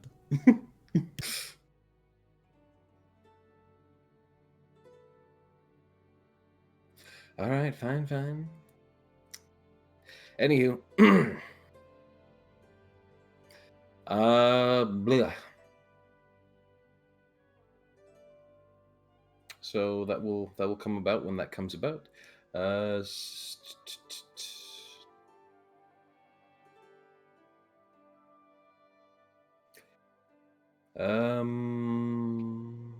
Risforn and Crag as the airship starts to make its ascent and fly out of the city, which you very easily see. In fact, you kind of realize as it's going up into the air. If we be adventurers, let us adventure.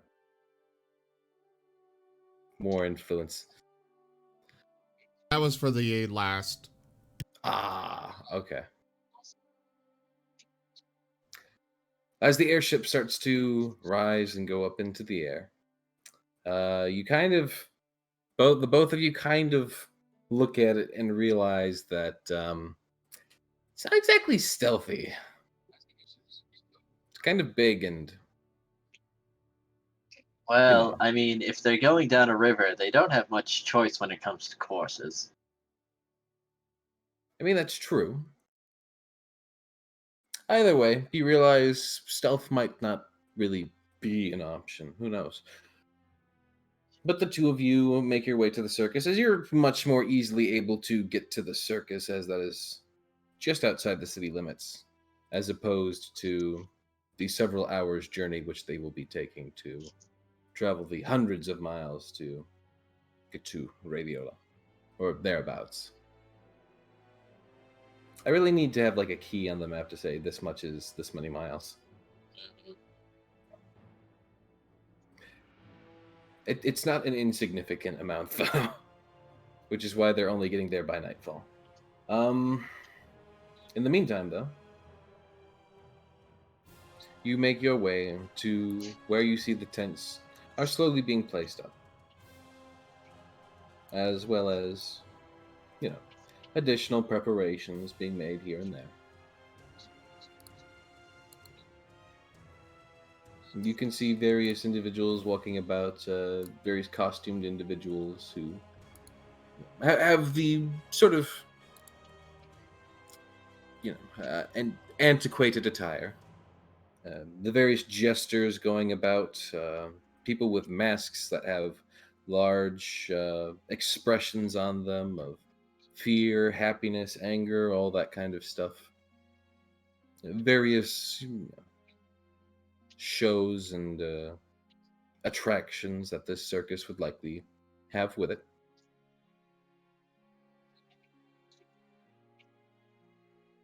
Craig is going to Performers of- start looking around for places that look like the shady places he used to work in.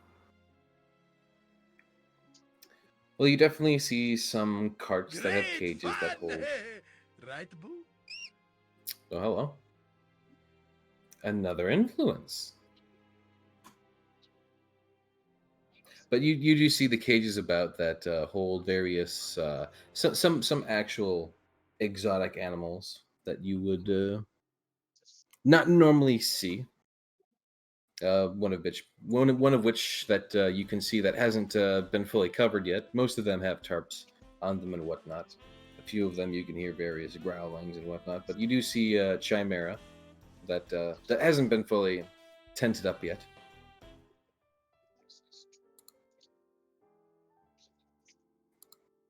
What is this influence?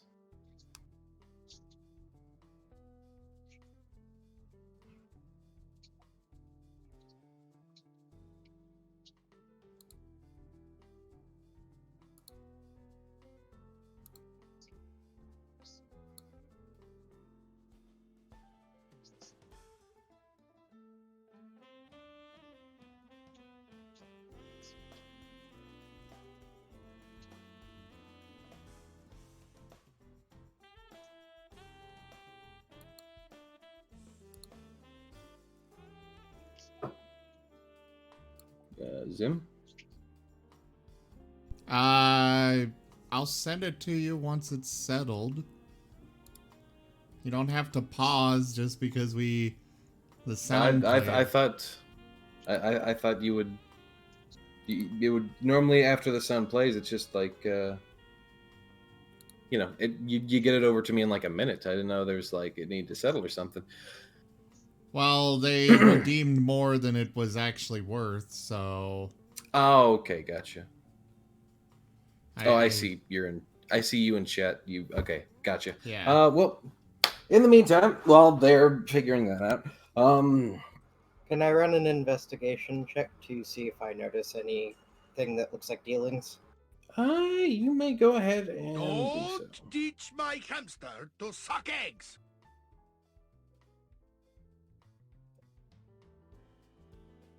Eggs.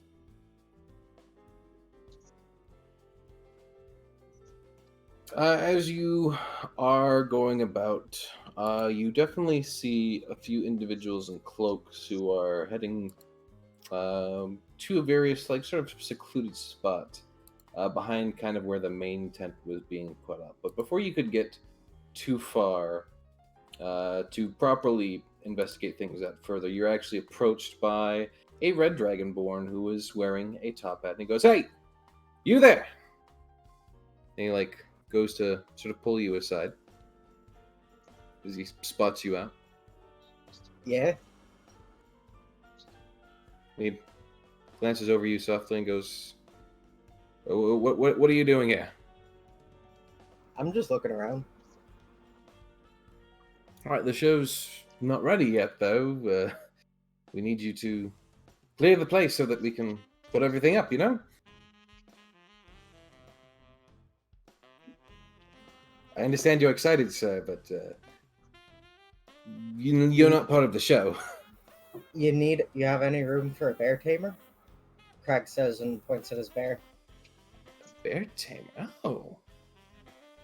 That would be interesting. What Yeah, tricks does the he's bear know? quite good. What tricks does the bear know? Craig asks Kai to stand up in Nolish and roar. All right. I believe Kai would easily be able to do that. To which the show individual would give a nice little clap. Not bad, not bad. What else? You need something amazing. She's a trained combat bear, and Right, this isn't an arena, son. yes, but those skills can transfer over well. If you know how to transfer those skills over, by all means, show me.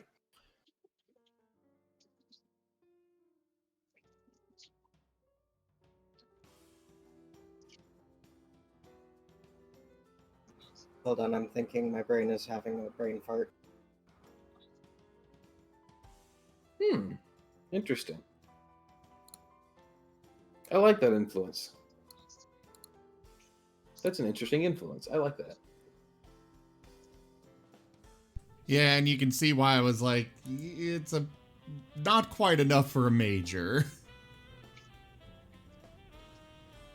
I can definitely see why they thought it would be, though. Yeah, I can see that too, but it's very that temporary. It is a little bit borderline, but yeah.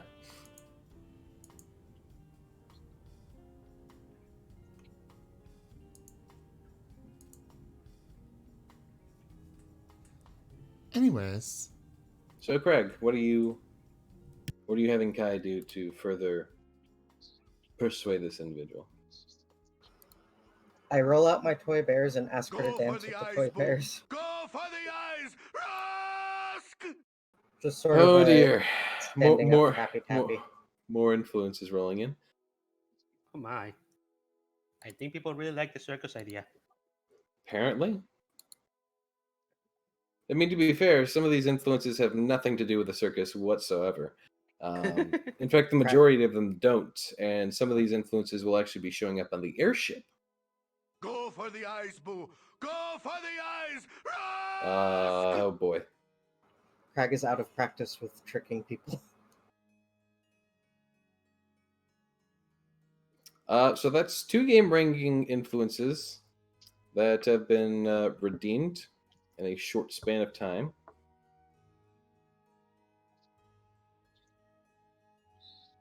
Dear Lord. He coming. I'll get to him in a moment. You go and continue on with the Right, game. right. Okay, Craig, say again. I got distracted by influences. Craig rolls out his pet bear, his toy bears, and right. asks her to dance with them. Right, and for that, I will either need a animal handling from you or a performance from Kai.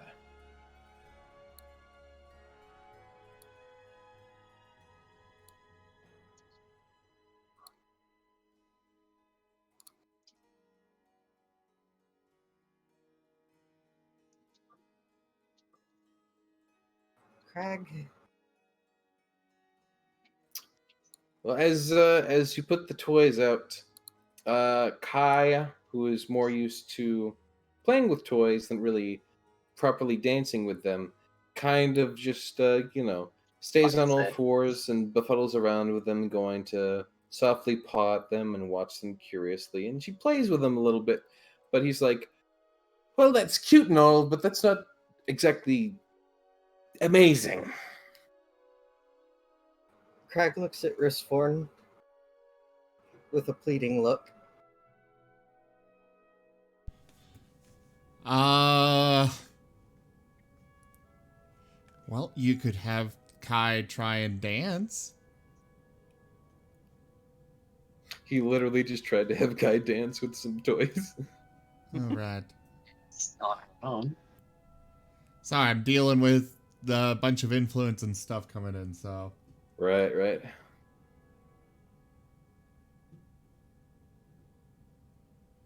I'm gonna grab some coffee and see if that wakes up my brain.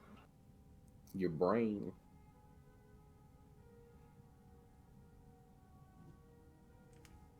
Well, in the meantime, since Craig is going to be away for a second, on the airship, of which has taken off now and is starting to glide through the sky at a nice pace, you know. This thing can only go so fast, much like a ship can only go so fast, even at a full gale. You can see high over the landscape the various pine forests that litter the Elrond mountainside, some of the lakes as well, and major rivers. As well, you can see the far distant mountains of Shine Rise. Right now, they're little more than a little bump on the horizon, but you can tell that just being able to see them from even this distance speaks to the size of these mountains as they peek over the curvature of this world. It's a fairly beautiful sight. You can even see Elra in the distance, the large man-made structure that it is, seemingly just a bit out of place in the whole structure of the landscape, as most of it seems to be, for the most part, rather untamed, actually.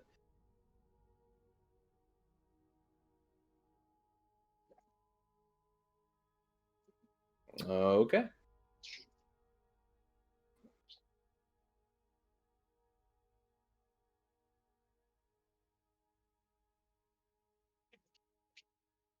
I will accept that first one. The second one I will accept, but will have some roleplay necessary for it.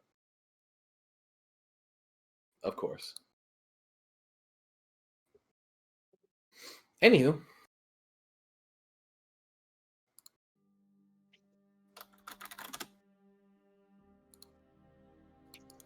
But as you are looking down from the nice big airship in the sky, Magna, you actually overhear that Oh, a few individuals, Magna?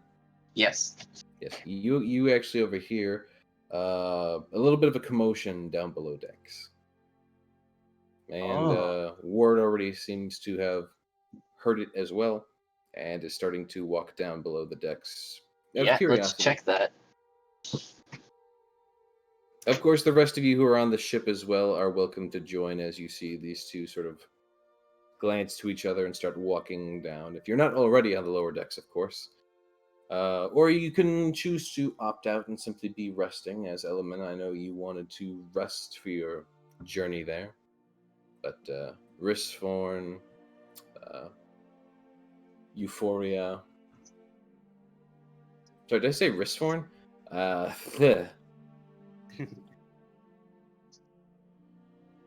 Eleven, Zaire, Euphoria. Yeah, Elman, Zyra, and Euphoria. Zyra will come along.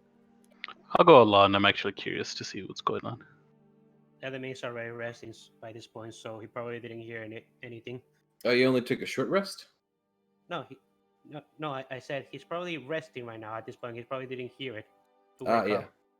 Okay, gotcha. I thought you said you already rested at this point, which I'm going to say if you've already rested, that's only a short rest. No. If you rest for the entirety of the flight, that's easily a long rest. But you guys really don't need a long rest, but you can still opt to have one. Mm-hmm. And there's still influences coming in.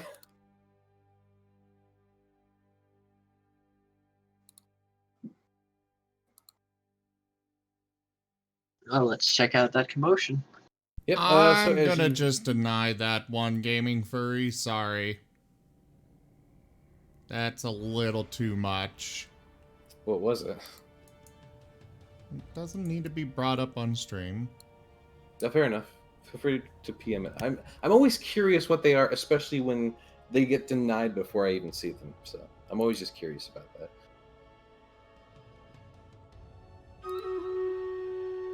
Anywho, so as you go below decks, I'll even go ahead and pull up the nice little map that we have.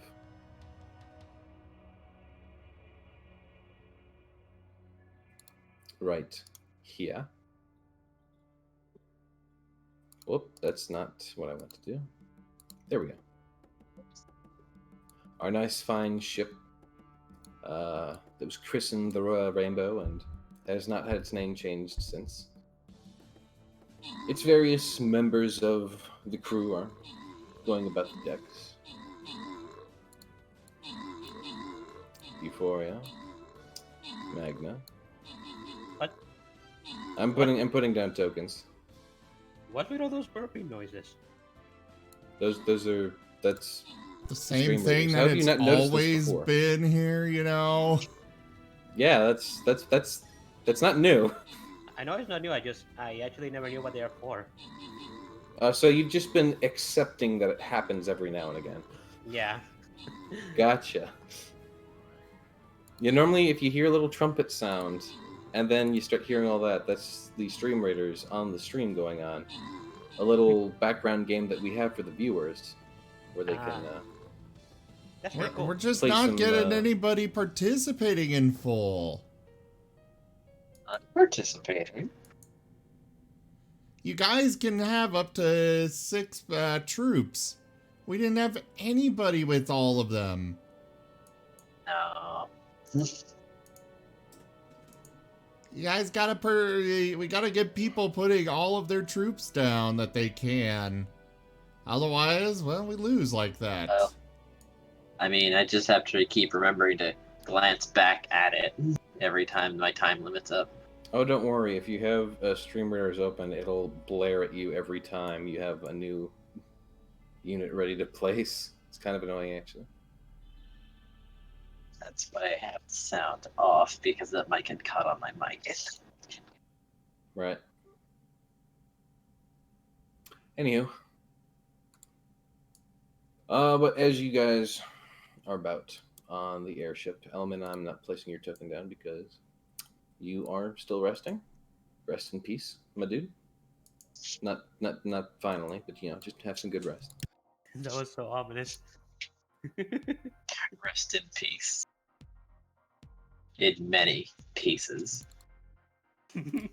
Rest incredibly peacefully. But as I believe that one's Magna. It's kind of hard to tell because Magna and Euphoria don't have actual icons yet. Yeah. Alright, the one ahead is Magna. Yeah, that's what I was saying. As you head down into this sort of second area,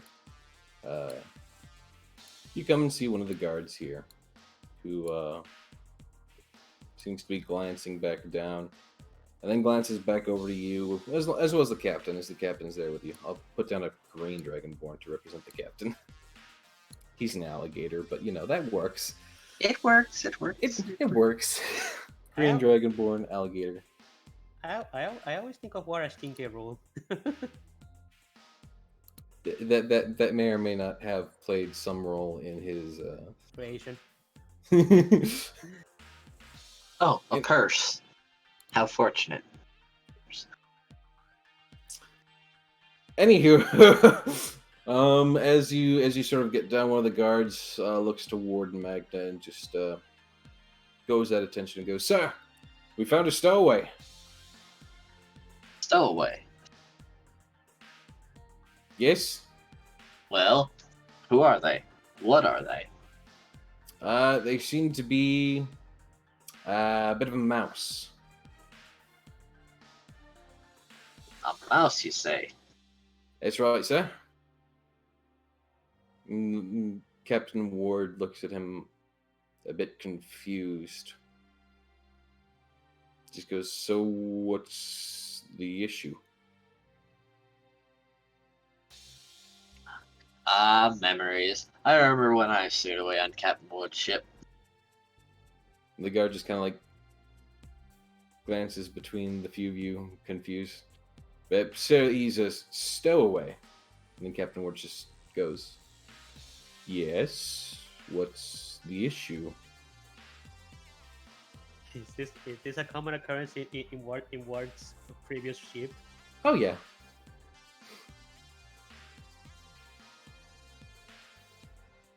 The guard just kind of like sits there, like softly sweating, like glancing between the rest of you, just like he's down in the cargo hold. Well, let's go see him and figure out why he's here. Right. But just shrugs and starts to head down the stairs. We'll move over to here.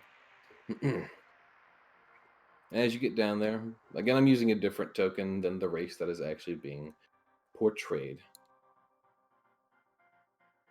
It's a white rabbit, but in this case, it's a mouse because what's the difference, really? You find a guard standing outside this this little door here to this small front, little almost like closet area. Works great for a brig. But inside is a bit of a mouse. He glances all between you shyly. He seems to be still fairly young. Maybe just barely an adult. If not, he's a teenager. It's hard to tell since he's a smaller creature as well. So it's hard to factor in whether he's just, if he's older than he looks or if he's supposed to be that size or what have you. And the guard stands by the door and just gives Ward a nod and looks to the rest of you.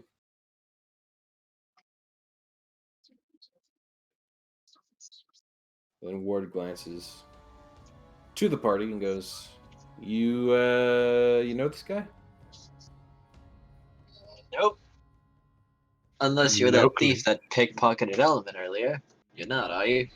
That was specifically a rat, whereas this person seems to be a mouse. He didn't trust them to know the difference. He didn't. Who didn't trust what? What? Well, the guard. There's a difference between them, but not everyone sees it so readily. But that's besides the point. Right, no, that's me. That's me talking out of character. No one is telling you that in character. Ah, right. Anyway. So, what are you here for? The mouse looks between the lot of you and goes,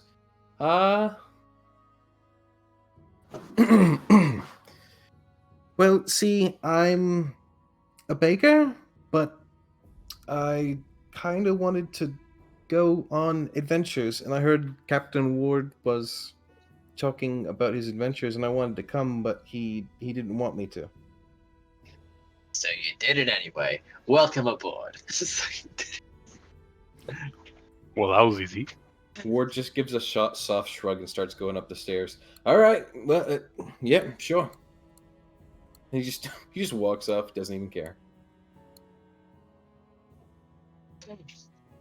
But the rest of you are welcome to interact with the individual mouse. Alright, so listen. The one condition to joining Captain Wood, can you guess what it is? He blinks at you softly. The guard sort of shuffles aside so you two can talk. It ain't following orders. It's determination. He said no and you did it anyway. Good job. Oh. Okay, so don't listen to him? Do what you want. And if you survive, that's good enough. Okay. And then he actually reaches into a pouch that he had and pulls out a little tin and holds it up softly. I brought pie. I like pie. And he offers you a blueberry pie that is still somehow steaming hot, smells deliciously fresh. And actually, Zyra and Euphoria, since you guys dabble in magic just a little bit, you can actually tell that there is something magical about this pie.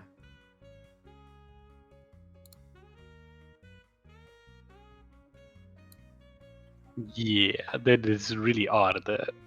The pastry is just it's such a condition. He's not gonna question it. He's just gonna enjoy it. So like, It all right, looks- I chef. wouldn't not recommend. Oh, you already. Are you just straight up eating? I it? mean, he's gonna take it upstairs and get some cutlery. He's not gonna just stick a fork in a pie. Come on. Don't So eat you it. haven't It's just funky. He's a baker. What could possibly happen? It is Oh, a really lot of stuff can happen. Party has had some interesting experience with magical food. It is really unfortunate that Element isn't here because he actually has purified food and drink. If I mean, he should be on the boat. he is, but he's sleeping. He's not. Yeah. He's not there with you guys, so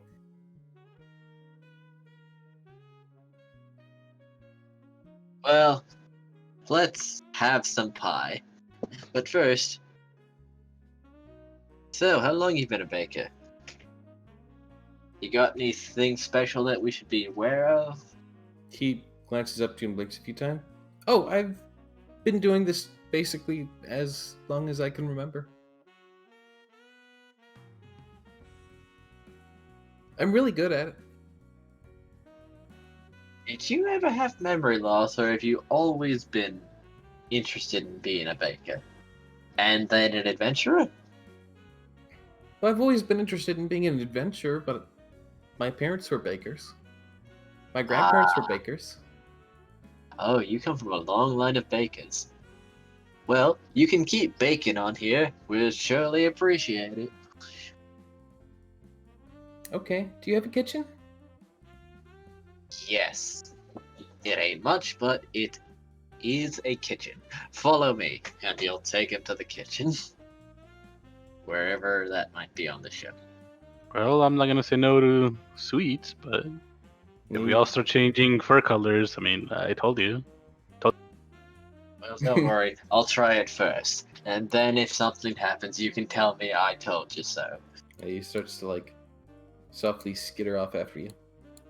Sounds good to me. Yep, wherever the kitchen might be. I think of this as the kitchen right here. Yes, that looks like a kitchen, yes. A kitchen with a bed. We could just say that's a counter and a barrel. Yeah, let's just say. A counter and a cutting board. either that or the chef sleeps there. Whoever was Very- before.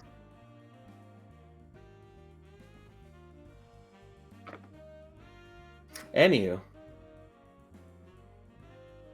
he looks around the room and goes, "It is a little cramped, but it does have an oven, which doesn't seem like the safest thing. But then again, this is a big ship with magic and all that, so I guess."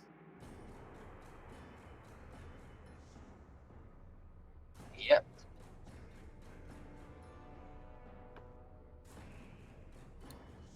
And he goes about like checking the drawers and seeing what sort of materials are available for him and all that good stuff.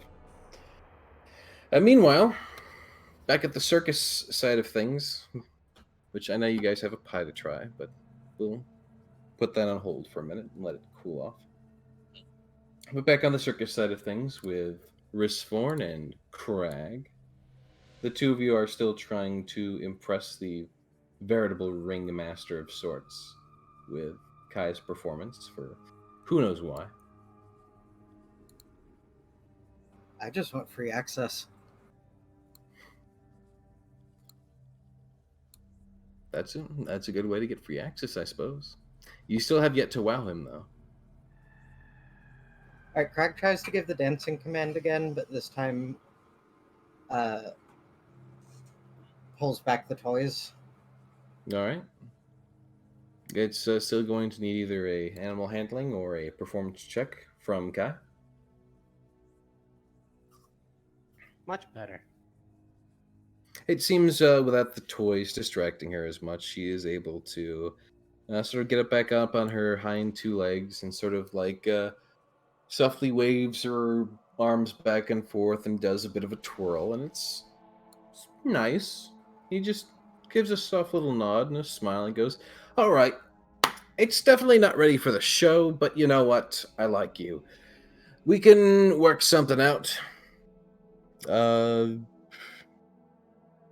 are you, I suppose, first questions first, are you ready to leave everything behind and join us on the road?" Another loyal devotee. Crag smiles. I ain't got anything. I've been on the road for years. Well, then you'll be right at home in here. But we may need to get you a bath. Crag frowns. I just had a bath a month ago. Definitely going to need a bath for you and the bear then. I wasn't certain if I was smelling the bear or you.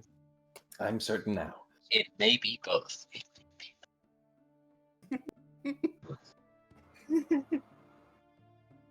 Lord, pretty weird. Anywho, he gives you a nod and kind of gestures you off to over towards his sort of the dressing rooms that they would have there to help get you prepared. And Risforn, you're just kind of ignored at this point. He follows along. If anyone questions it, Crag says that Risforn is his assistant. It's not a lie. Oh, how the tables have turned. The assistant of Risforn. If you ask him for coffee, just expect to wear it. Crag isn't going to ask for anything. He just needs an excuse to have his friend. Crag knows better.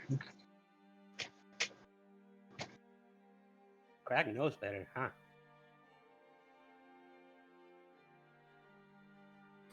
We do also happen to have a spare cage for your bear. She doesn't need a cage.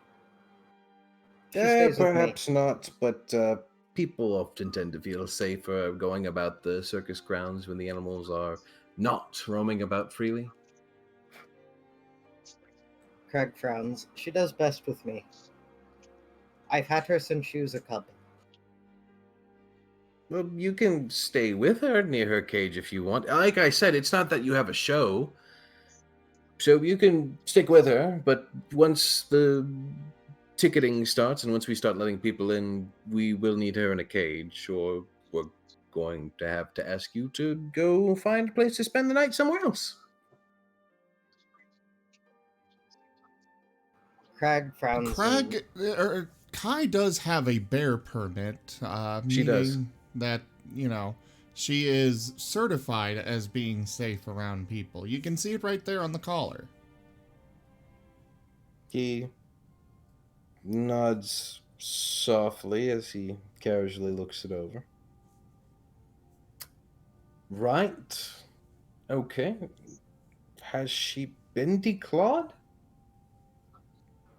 No, she's a battle bear. You see, he looks at the permit and he has that like brief moment of like, you know, the mathematics going on behind the scenes in his head as he's just like, what?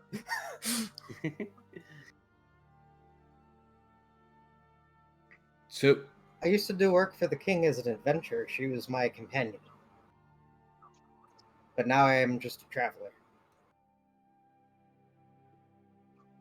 he looks to you, seeming even more confused. It's not a complete lie. So, you were a warrior? Not quite. More of an investigator. Right.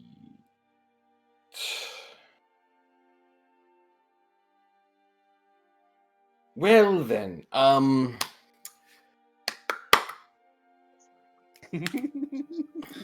Risforn was my guard, he said, pointing at the otter. He glances over to Risforn. He's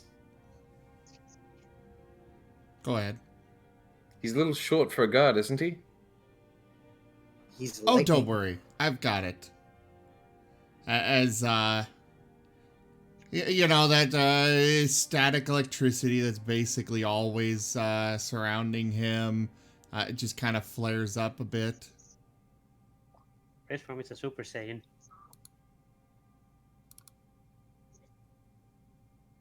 He glances over Risforn softly. Is that's supposed to be intimidating? I mean, if you want intimidating, I'd be more than happy to summon some lightning and storms right here. I You just could kind of definitely figured try. you would not want me to with the, you know, it would probably set back your plans for the circus here. You're correct, and you wouldn't be able to anyways.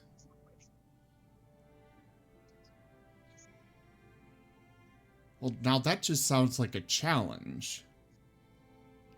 You can take it as such if you want to.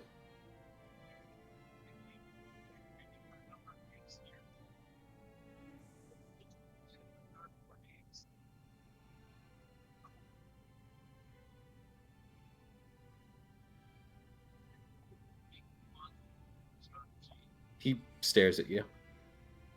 Okay, he stares at me. I don't know what you're wanting from me, Gold King. You can just take it make as a challenge if you want to. You're making it unnecessarily difficult to do much here. What do you mean? What are you trying to do? He's simply interacting with you and talking to you. I got no idea what you want me to do. Okay? You do what your character would do. That's D&D. That's all D&D is. Do what your character would do. You're role playing. I don't know why you would expect anything else from me.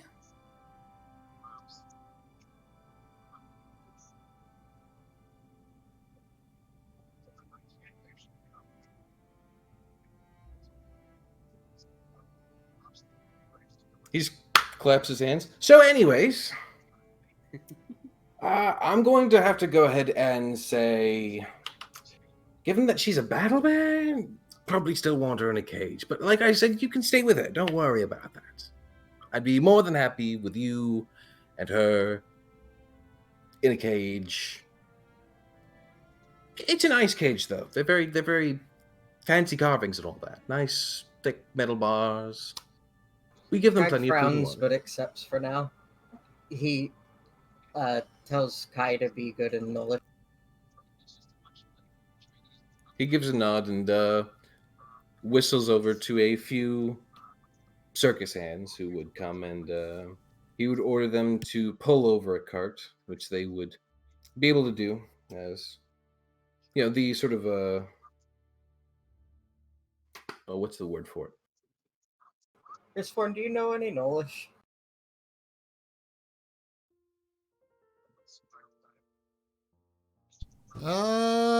No. Craig needs to know more languages. Craig needs to be smarter. I mean, Risforn knows a lot of languages. He does. He knows quite a few. I actually just pull up his sheet to see how many languages he did know, and he knows quite a few. He knows Celestial. Craig only knows Nolish and a little bit of Common. And His maybe Common is passable. and probably a little bit of Thieves' Cant as well. Yeah. Thieves' Cant isn't a language. Yeah, it's kind of a language. It's just it's simply a way of slipping in a different meaning between words. It's not a language itself. It's Unless you difficult. share a language you can't speak with Thieves' Cant.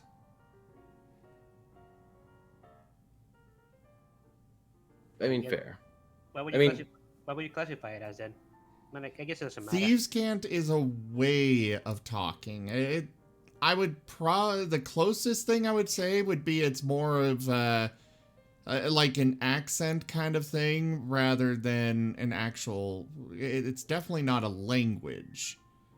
Thieves I'd can't still say is. it's something that needs to be learned. Oh yes, it needs to be learned, but unless you share a language, it does you no good.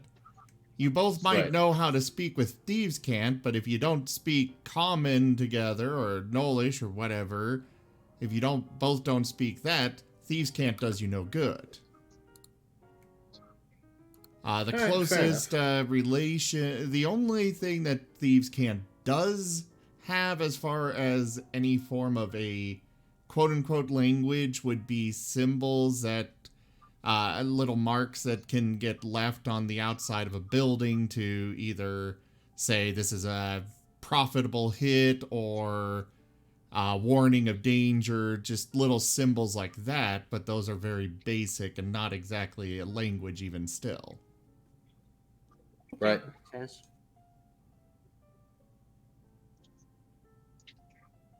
Got a bunch of lurkers. Bunch of lurkers.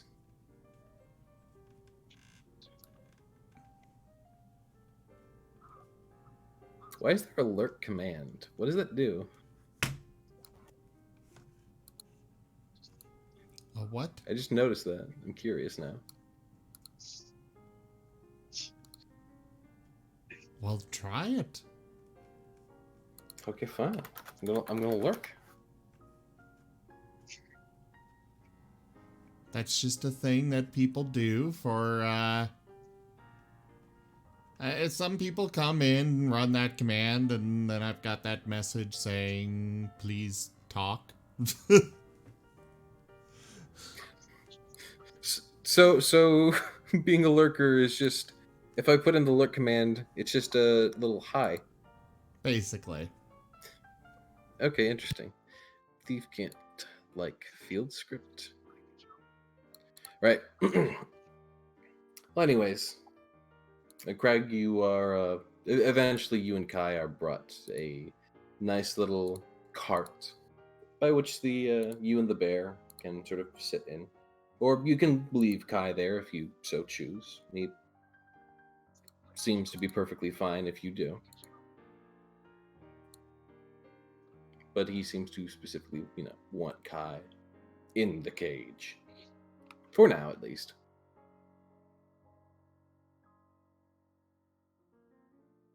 Sorry if you needed me there. I was dealing with the cat. I was talking directly to you, so. So yeah, you're still here, right? Yes, I'm here. Okay. So, to reiterate, literally what I just said, you are brought forth a cart in which you are able to be kept as well as Kai.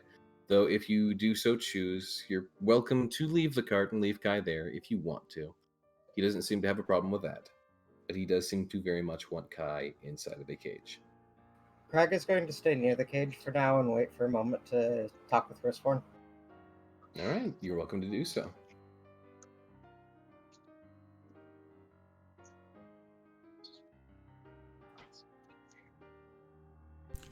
Risforn would make sure that he gets a key to the cage. He's not letting Kai be kept or Crag in there without him having a key to it. Oh, they happily gave Crag a key. Okay. That works too. As long as one of them has it. But yeah, the shadow marks are a prime example of the quote-unquote written form of Thieves' Cant. Yeah. The shadow marks from Skyrim. Yeah.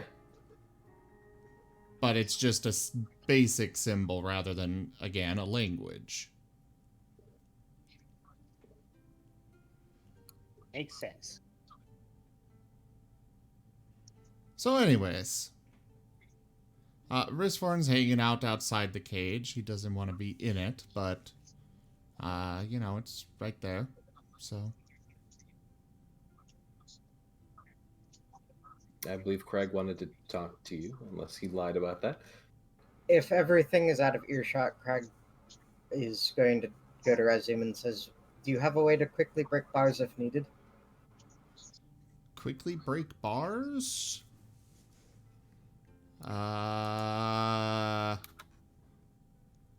Probably. Crag accepts that answer. It's more a matter of whether you want to be kept intact afterwards. Crag nods, of course. I just need to have Kai at the ready if we need it. Well, the cage door should be more than big enough for her to get out quickly. Crag smiles and is satisfied. Crag turns to Kai and tells her to be calm. He's gonna go look for some more interesting stuff to see if he can find Graham or slave trade information.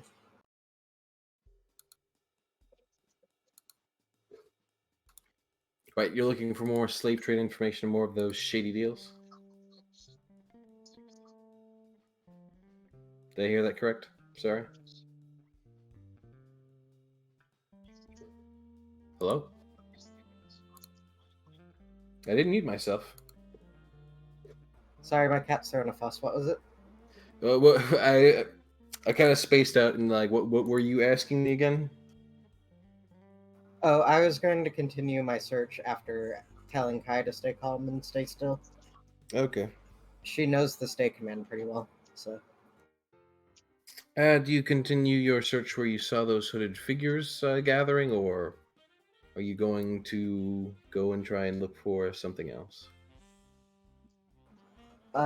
Crag is going to roll an insight check on his memory of the hooded figures to see if they were just part of the show. Go ahead and roll that. You haven't the slightest clue. Crag frowns and decides to pursue them because they seem the sketchiest that he saw. All right. As you get to the location where you saw that they had been gathering, you find there's no one there and nothing. It seemed as though this, the time that has been spent with your little conversation, putting Kai inside of a cage has seemed to have taken up the time of which they had been going about conversing amongst themselves and doing whatever sort of dealings, assuming they've been doing any dealings. Alright, Crag's just gonna continue searching around for things that he recognizes as a hotspot for his previous line of work. Right. Further investigation. Another 9. Well, not another 19, but 19 total. So as you do go about, you get a feel that something's not quite right. Like, you can't really find anything off the bat.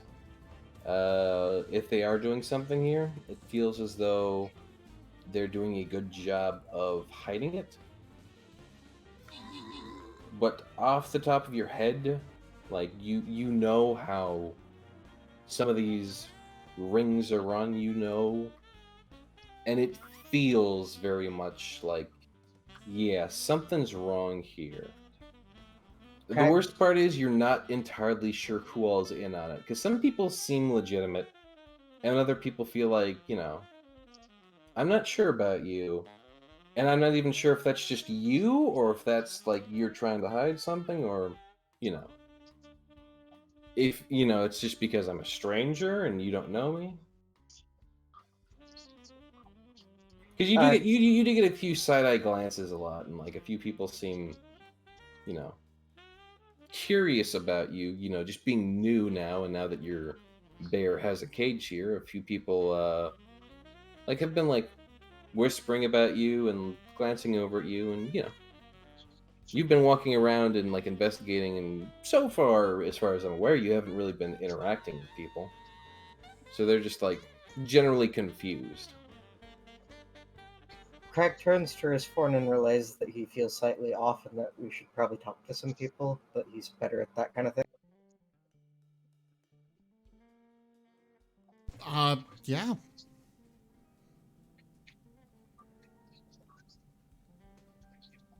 All right. Well, you're welcome to approach. There's a number of individuals there, of course.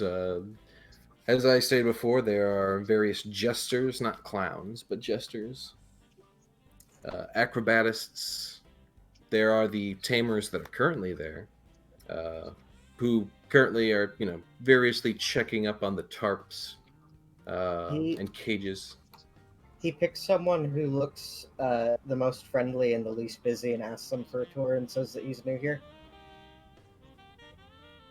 That could be one of probably three individuals.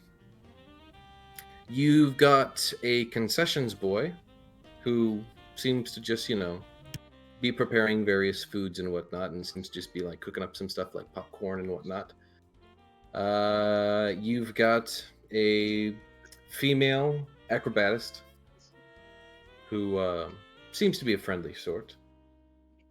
And then finally, you've got a little band of kobolds who seem to run around and do some of the, funny, nonsensical stuff. Precious boys. Crag approaches the acrobatist, thinking the show people probably know a bit more about how things work than the concession boy, and Right. doesn't want to deal with a lot of people. Fair enough. Risforn's gonna pull Crag aside.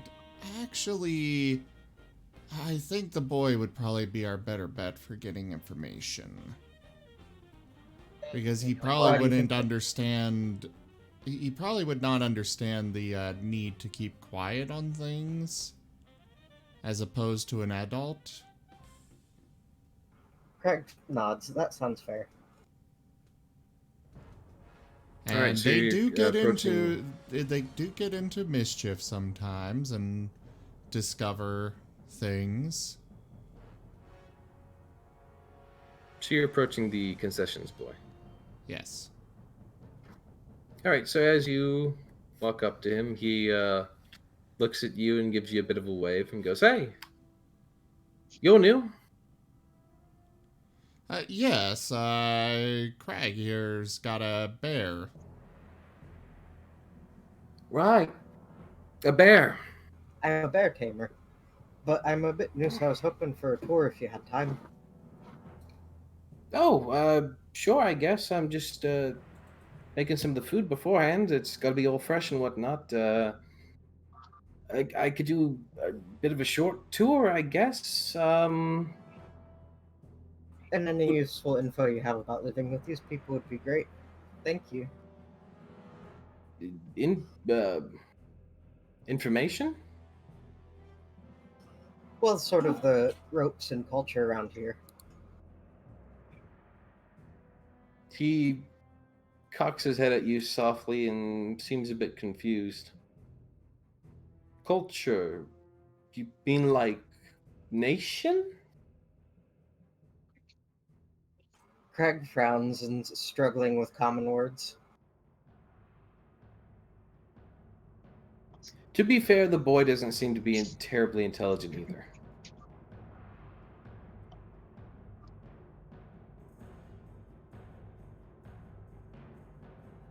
Well, Yes, to, struggling with those smarts. He to doesn't start, seem to what be. are the big rules around here? Big rules. If there's anyone here, you always gotta smile. You can't not smile if there are people here who are paying. The customer's always right. So if there's someone here and if they give you money, you always gotta do what they ask. Um, unless they're being mean, then you can tell the ringmaster, and then he will get angry at them. Um,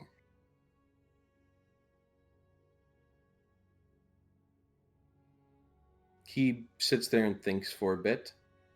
Don't put your fingers inside the cages. Don't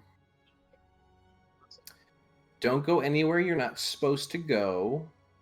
And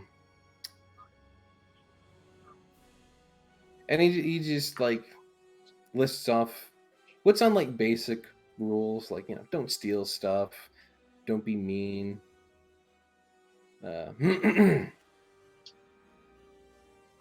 Like basic life expectancy rules. He doesn't. There's really nothing he says that doesn't seem out of the ordinary per se, as far as quote unquote rules go. Well, Craig says, well, while we're doing the tour, maybe point out where we're not supposed to go, Oh, so we can keep those in mind. okay. Well, they kind of give you your own place, and then you don't go everywhere else, unless fair. someone wants you to. Like sometimes I go say hi to the acrobatics so I can get them some food, but I'm not supposed to just go in there. That's their tent. Sounds pretty normal. Yeah, I get the tent with the corn. We have a lot of corn. He looks over to a little kettle he had and pulls it off and pulls the top off the kettle to reveal some nice fresh popcorn, gently steaming. It smells delicious. Like he's definitely cooking something in with the corn. It's kettle corn. So, how'd you come to be working here? Oh, um,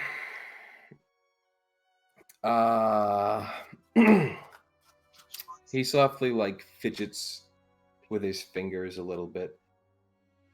I didn't really have a mom and dad. So, Mr. Red Dragon, he told me I could come with him, and everything would be awesome.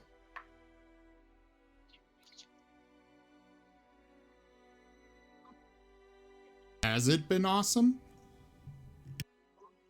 He shrugs softly. I mean, it's better than sitting in an orphanage, where all they make you do is stinky work. Here, at least the work smells nice. You are quite good at cooking that popcorn. Craig smiles, trying to be friendly. He smiles proudly and softly puffs out his chest. I am the best popcorn maker in Miraleth. Craig's smile just terrifies the kid. Wait, what? I'm just big burly Knoll that he smiles and it's just teeth. I mean, keep in mind, this kid literally has grown up around giant fantastical beasts, a bunch of little kobolds, an actual dragonborn. Gnolls are not as scary as kobolds, is what Craig thinks. Craig is terrified of kobolds. Why is Craig terrified of kobolds? He worked in the thieving ring. Kobolds are really good at what they do. Oh, that's fair. That is fair. I'm guessing the kobolds are the first people on your list of they're the ones. Yeah, he's probably keeping an eye on the kobolds. The kobolds seem to be off going about rehearsing their little skit where one of them seems to hit the other with a pan, and when he does, the other kobold shouts at him, seeming to actually be in pain, as they're trying to figure out how to make it look like he's hitting him without actually hitting him. But they're having a pretty hard time of not actually hitting him. Can Craig roll an insight check to see if these guys are among the smart kobolds that are plotty? As they don't seem to be. You may, but it's kind of hard to tell right now, especially since they're not really involved in anything, but you can definitely try.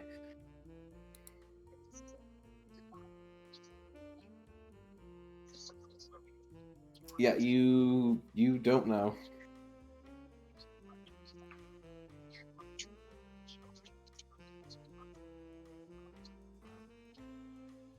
Given the fact that they are completely sort of absorbed in their current, rehearsal, it's kind of hard to tell if they're shifty or not because they're not even doing anything shifty right now. I mean, it doesn't even look like they're trying to hide anything. I was mostly trying to tell if they were smart. Oh, if they're smart, I mean, yeah, they seem kind of intelligent, but intelligence doesn't necessarily mean they're thieving or conniving. No, but it being dumber probably means they're not hiding anything. Usually. The I mean, kobolds you've run into in the past have been the more intelligent ones. they seem smart enough to know that they're putting on a show, so that they're trying to hit each other as a facade and not actually hit each other. Alright, Craig has no idea then. All right. um.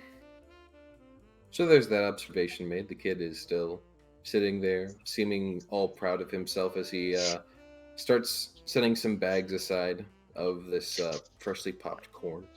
Should we do the tour of the important places, or are you a bit busy now? Oh, I guess if I put in some new corns right now, if you wouldn't mind if we just like sort of go out a little bit, then come back, then go out a little bit, then come, because these go kind of fast, but That not works so for me. fast I can't kind of show you around. And he gives a nod. He is positioned somewhat at the more towards the front because, of course, this concessions, the foods, the snacks, and whatnot. He's in front of the large main tent, and of course, there is the big, large tent that have the podiums and whatnot on the inside, as well as the big main pole sitting in the center of it. And likewise, there seem to be the various tents going about, as well as little side shows, various games. He gladly like walks out, shows you to them, saying, if you win here, you can maybe get yourself a few copper, or if you don't want copper, there's also some nice little prizes like little foods and toys and whatnot. And you see there's various at various of these little game stands. Some of them seem to be employing, various kinds of games that are clearly meant to. You're not supposed to win them, but at the same time, they're so cheap, so like nobody cares. There's those carnival games that scam you. Unless you're really dexterous, of course. So he shows you some I of those. don't know that what are kind of around. carnival games you've played, but they are definitely not cheap. Also, they're rigged. Yeah, they're all rigged, and they're also like $5 for 3 balls to throw. Oh no, these are definitely like a silver each or something like that. Okay, that's expensive for commoners. Yeah, but like Very it's still like expensive. To be fair, the circus is mostly a rich man's game at this point in cultural development. it is too. Yeah. Assuming this is medieval style cultural development. It is somewhat. There are some twangs of modernism thrown in there, as well as There's some not probably quite modern, but not quite medieval a pieces of handful of culture. commoners who've saved up all year to come. Right. Because there's the back and forth of magic being part of culture and how that has advanced various portions of this culture along where other portions of this culture have still stagnated in the past. So it's a little back and forth. I'm going to keep investigating passively while he's showing us around. All right. Well, as you go around, you still see a multitude of characters. Some of which seem more than happy to meet you and say hi, hello, how you doing, and other ones which kind of just glance at you, maybe squinty-eyed, just watch you like. There are definitely some people here that don't understand why you're here, and don't like the fact that you are here. Especially as just like a new person. Crag is doing his best to keep his happy face and friendly face on, which looks very dopey. After he shows you through the rigged games and the various little more interactable things that people can interact with. He quickly runs back to get his kettle, put out some new bags of popcorn, put on a new kettle, and then he starts going the opposite direction. And the opposite direction seems to be more focused on the showboaters of sorts. There's the freak tent of individuals who, some of which, they seem a bit deformed. Other ones are just regular people that like put on some sort of costume or some weird thing to make themselves look like they're another one of these freaky individuals that people just want to see. Likewise, there's the quote unquote strongmen who have the weights that they just lift that are massive and incredible, but they definitely look strong, but you don't really actually know how legitimate that is. Because you know the whole game. Like sometimes that's literally just an illusionary spell, and what they're lifting up could just be wood that's been made to look like metal or something of the sort. You've seen all sorts of tricks like this before, but you know, from the outside looking in, you're not exactly certain what kind of trick they're playing here, if they're playing a trick at all. Then there's simply some of the back tents down this sort of showboating row for the performers themselves. And these are for the people who are going to be in the big tent that are just sort of, waiting for their shown the spotlight, where you've got the Beast Tamer. Some of the carts are set out on display. Some of which include, I believe I stated there was a Manticore earlier. There's a Chimera in there. And similar to the strongmen and whatnot, you've definitely seen stuff like this before, where it definitely looks like a fantastical beast, but you know that there may be mages who are simply making a lesser animal. Perhaps either the cage itself is enchanted, or they're casting a spell on the animal itself to illusion it up to make it look much more bigger and stronger than it actually is, and a lot more threatening and fantastical than it actually is. But, again, from the outside looking in, and since you yourself are not a profound spellcaster, you wouldn't necessarily know. Risforn, you might be able to, if you had much of an inkling to believe some of this stuff was magic or not. He just kind of doesn't care that much. Fair He enough. figures there's a lot of magic that goes into this, and it's just kind of None part of it of applies to daily what we're life. looking for. Yeah, and it Yeah. doesn't apply to what we're looking for, so. And then, well, finally, at the sort of end of the, like I said, there's the tents for the performers, the various acrobats and the jesters and all that kind of stuff. But those just seem to be tents where people sit about and, they don't exactly stand out or anything. They're just personal tents.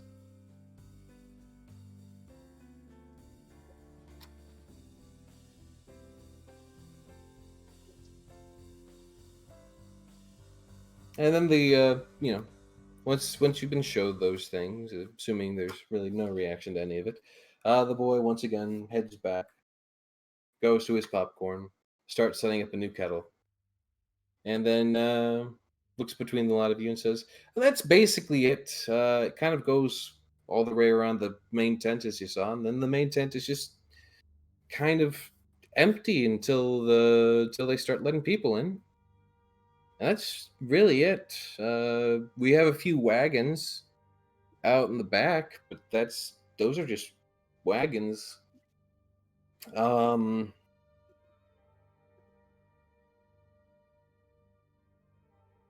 He softly shrugs. Well, thank you a bit. much. Yeah, How okay. much for some of that awesome popcorn? Oh, these are a copper apiece. A copper per kernel? No, a copper a bag. Oh, okay. Risforn It's literally just corn that's been baked. I mean, this is a circus. They could be ripping it off This- that bad.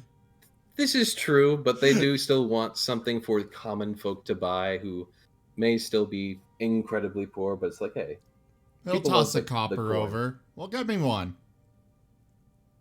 He gives you a nod and he just lifts up the nearest bag that was sitting next to him and offers it to you happily. Thank you much. He Craig, gives you a want some? little. Craig tries a piece. It tastes like kettle corn if you've ever had kettle corn. I hope Craig you have. smiles. You are the best popcorn maker I've ever met. He nods very quickly. It's a special recipe. Do you know what the recipe is? If Of you're course. allowed to share. Of course, I know what it is, but I'm not going to give away my secrets. That's fair. I'm the best part of the show. Thank you so much for your time. He gives a happy little nod and glances about. So are you part of the show now, or what's up with that? We're going to be getting my performance ready. I have a battle bear that I'm training for less battle purpose. Oh, okay. Do you have like cool armor for it? I need to save up for that still. He gives a few nods and goes, "All right. Well, I guess good luck with the show. I'm sure everyone's gonna be happy to meet you when they meet you. I guess. You seem nice." Thank you. He continues to softly smile. Craig smiles and waves as he wanders off. Risforn's going along, munching on popcorn. So Those parts that were... Sorry. Is go the ahead. The carts that were glanced over in the tour might be a good place to start, but I don't know how to get back there inconspicuous. That's what I was thinking. Where is the cage in relation to those other carts? The cage is actually the direction you came from. It's sort of off behind the main Beastmaster's tent, because there are a few other cages and whatnot. It seems as though they've sort of set it up so that about 3 of them will be on display, where there are a few others in the back. You would assume that those other ones are being saved for the show itself. Those ones might be actual creatures or just, creatures that are enchanted, but maybe he's trained with them so that he can interact with them in the main stage. Okay, let me put it this way. How far away is the cage from the one that Kai's in? How far away is that from the other ones that were glanced over? It's basically right behind them. Perfect. So we can just go right over there and we got an excuse for going through. Yeah, basically. But as you make your plans for that, back aboard the ship, day is starting to settle into night. Risforn and Craig, you've noticed that the crowds are starting to come out and they're starting to, form a line, and the carnival itself is starting to softly get itself up and rolling. Whereas those on the ship begin to notice that they're beginning to get out towards the sort of rocky mountainsides of the sort of northern, not quite borders, but that sort of split in the landscape that you can see on the map, assuming you still have the map open.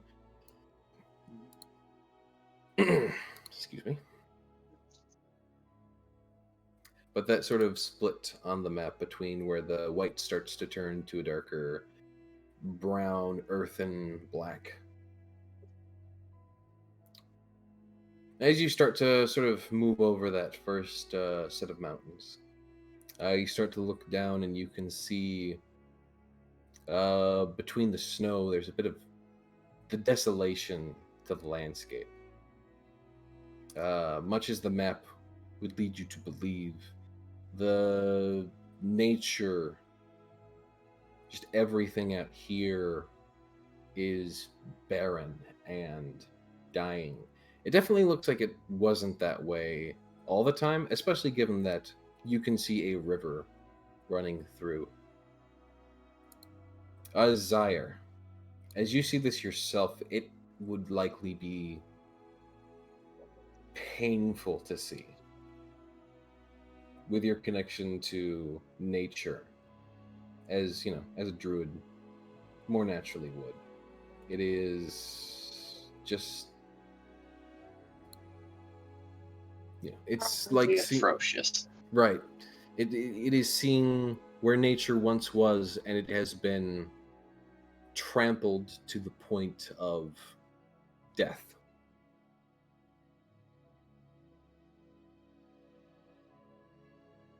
Like, it feels as though the natural ecosystem here has been murdered.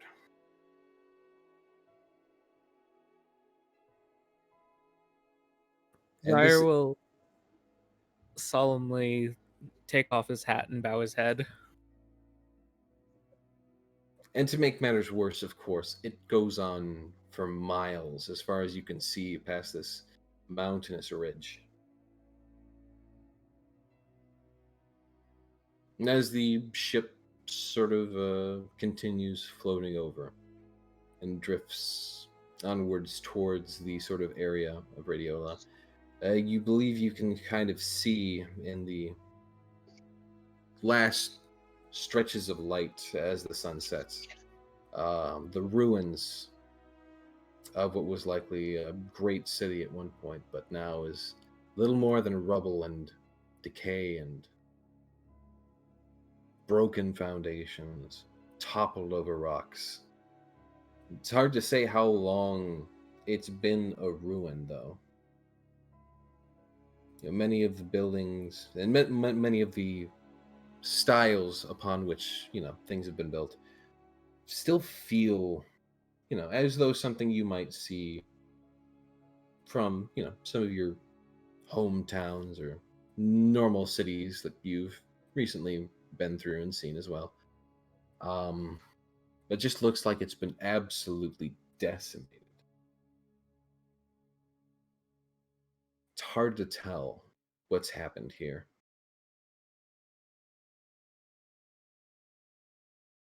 But as you are sort of starting to see more of this landscape come into view, I'd like a perception check for everyone who's on the airship, who's out and about and seeing stuff.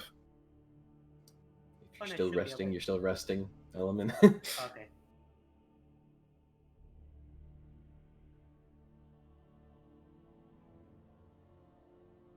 Magna, Euphoria, you are both welcome to make perception checks as well, Certainly. All right. because you two are both still on the airship, of course. I see things.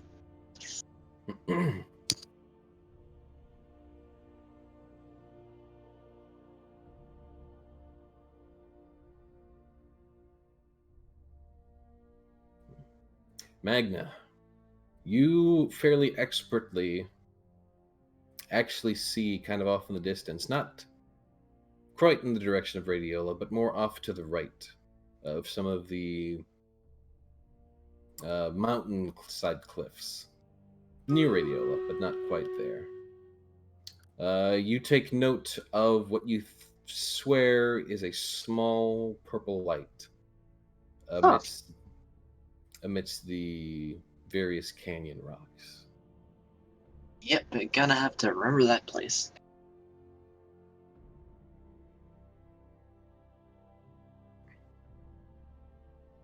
And as, the shadows start to creep over the land, most people, being actually the whole party, would begin to recognize the forms of shadows begin to softly pull themselves up from the ground and start to lumber forth towards the south, as they have been known to do. It's been a while since you've seen the shadows, but they seem to be, you know, forms of darkness, humanoid in shape, simply lingering on towards the south.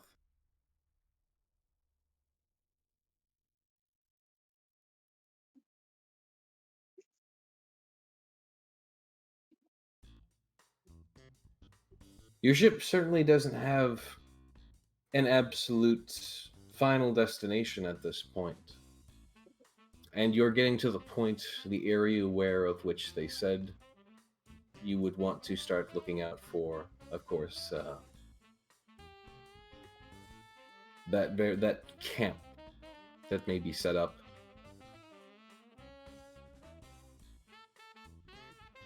It's noteworthy. Of course, with the various hazards of the darkness itself rising and marching onward in its legions, it does seem to strike you that it would be rather dumb to have a camp out here, especially if one were to make it obvious. This smells like a trap.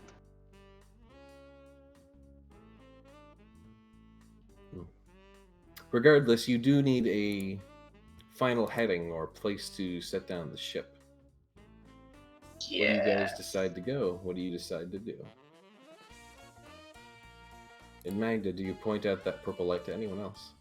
Of course I would. That's very noteworthy because that smells like magic. It might smell like magic to you, but it might smell like something else to the rest of the party members. Well, let's see what they have to say. Hey, Ward, there's a suspicious purple glow over there. He blinks over at it. Yeah. Well, I guess someone's over there. Want to go find out what that is and maybe kill something? He shrugs softly and glances over to the rest of the party. Zyre, Euphoria.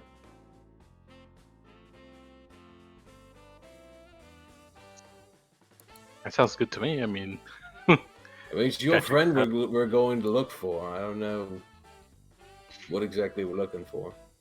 I think it'd be worth investigating. this is good as any clue we have. All right. So you start piloting the giant airship over towards this little mountainside.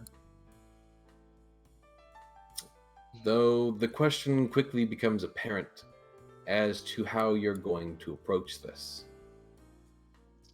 Yeah, One could stealth's easily- pretty impossible unless we park like really far away and then hoof it.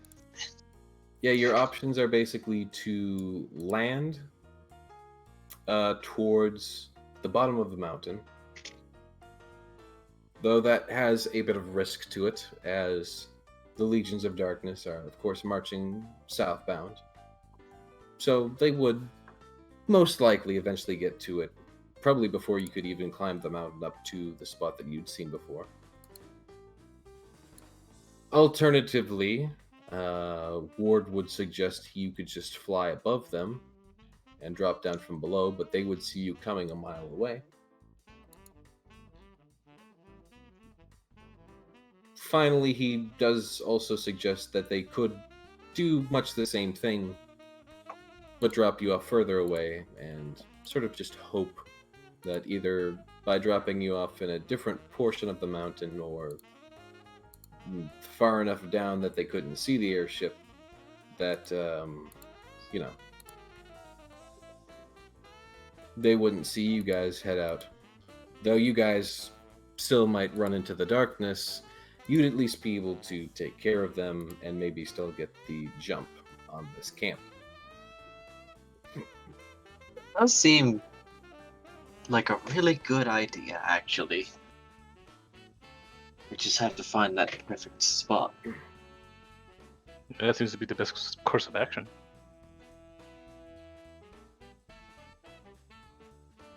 Alright, it's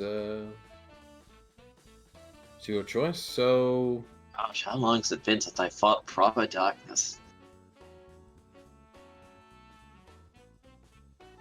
yeah, it's probably actually been a while since you guys like to hang out in Elra, and Elra is very, you know, Safe.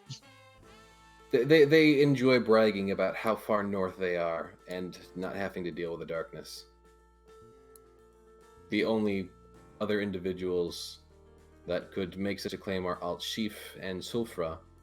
And to be honest, not a lot of people hear back from Sulfra. Sulfra is an interesting location.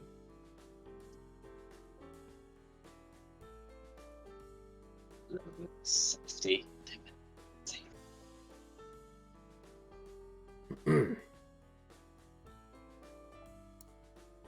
Regardless, there are many ways in which you could approach this, but it's up to the party how you want to proceed.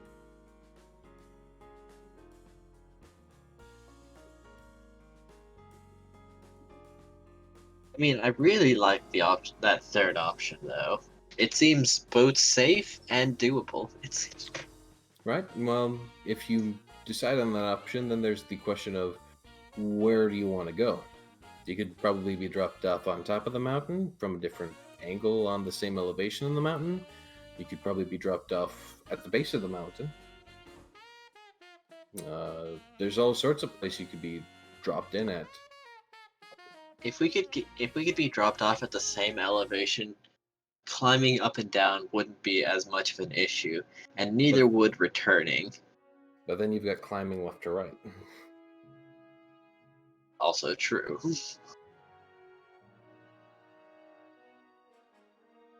To give it a little bit more perspective, if you're probably going to be if you're going to be coming in from the top of the mountain, you will have climbing checks, but they do have a risk of you falling. If you're put in at the side of the mountain, you'll also be given climbing checks and likely have a bit of a risk of falling, but there's less of a chance of it being lethal. If you're put in at the bottom, you might have to face the darkness, but climbing checks are going to be less of an issue as you can most likely just hike up instead of climb up. Well, So I it's- can fly, so it's up to the people who are stuck walking. Fair enough. I am a fine climber.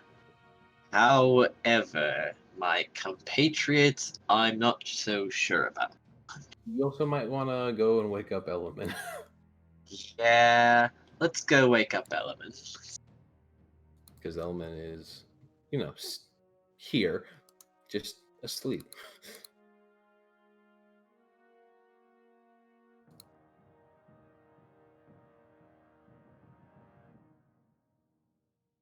Element. Are we there yet? Sorta. We just gotta figure out where to park now. What are the options? We could go from above.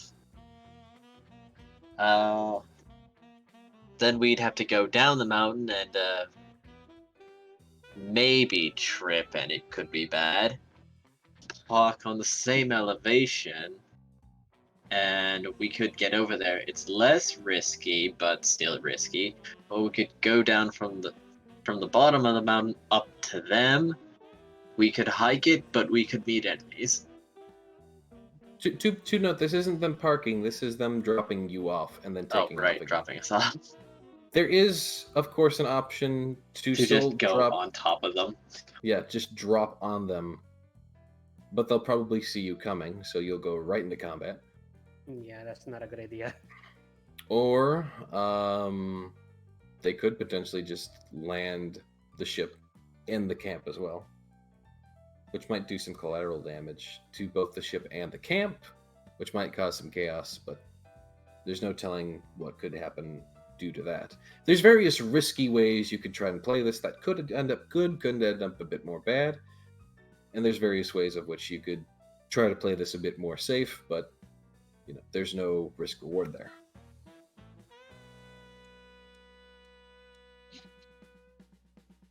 But each of these strategies do have benefits to them. Let me say that whatever we decide to do is better. We don't go the climbing road because both me and Euphoria have armor on. It could be troublesome with that climbing with armor. So drop off at the bottom of the mountain and hike then. Sounds like the most sensible plan. Or fly right into them. As Or- Captain Ward says. Yeah, guns blazing is also a possibility. Well, But let's try to get it.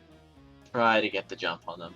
Besides, All right. I'm actually a little eager to see how the darkness has been. It's been a while, but I'm a grown man now. yeah. After all, we're not sure if this is the location we're looking for. We don't want to cause trouble, unnecessary trouble if it isn't. Also true, we ain't confident these are the people we're after. So yeah, let's go with dropping at the base of the mountain and climbing up. All right. What sounds do good. the rest of you guys say? I agree. That's probably unfortunately the best we got. It's fine to me. Sounds like a plan. Captain Ward gives a thumbs up and then moves over to Magna and gives him a nice slap on the back. Well, this is going to be your adventure. It's for you and your friends, after all. Besides, you definitely deserve some. Thanks, Captain. I'll stick with the ship. I'll wait for you to send some kind of signal. So I look at the others and say, how will we send a signal back here? Well, we do have Sire. She can cast a spell. That could be the signal. Yeah, I can just shoot some fire in the air. All Yeah, right, that's fire it is. Wait, Fire it how is. will I know if that fire isn't you just killing the enemy? It'd be a shot straight in the air instead of the camp blazing, I suppose. Fair enough. Yeah, I can just do like 3 straight in the air. 3 fireballs straight into the sky. I like it. All right. Well, we'll go ahead and set a course. And as you've made your plans, the ship moves in. They have some ropes prepared for you to softly shuffle down. But they do try to, of course, sort of hover it fairly close to the ground. And you're all allowed to make a singular climbing check to get out of the ship. It's not a very hard one, of course, since you're just kind of sliding down a rope, but, you could still get rope burns or literally let go of the rope.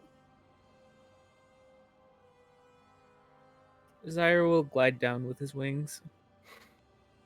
You're making this too easy.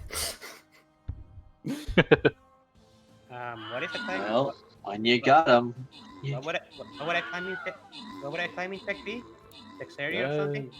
Is that not just a straight skill? No, oh, right.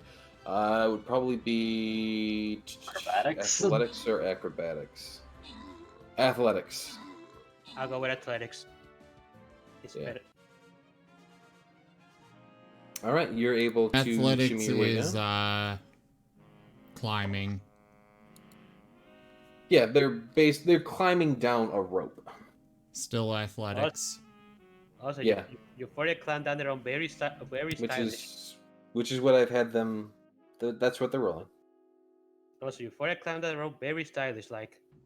Right. So yeah, Euphoria, you just zip right down the rope.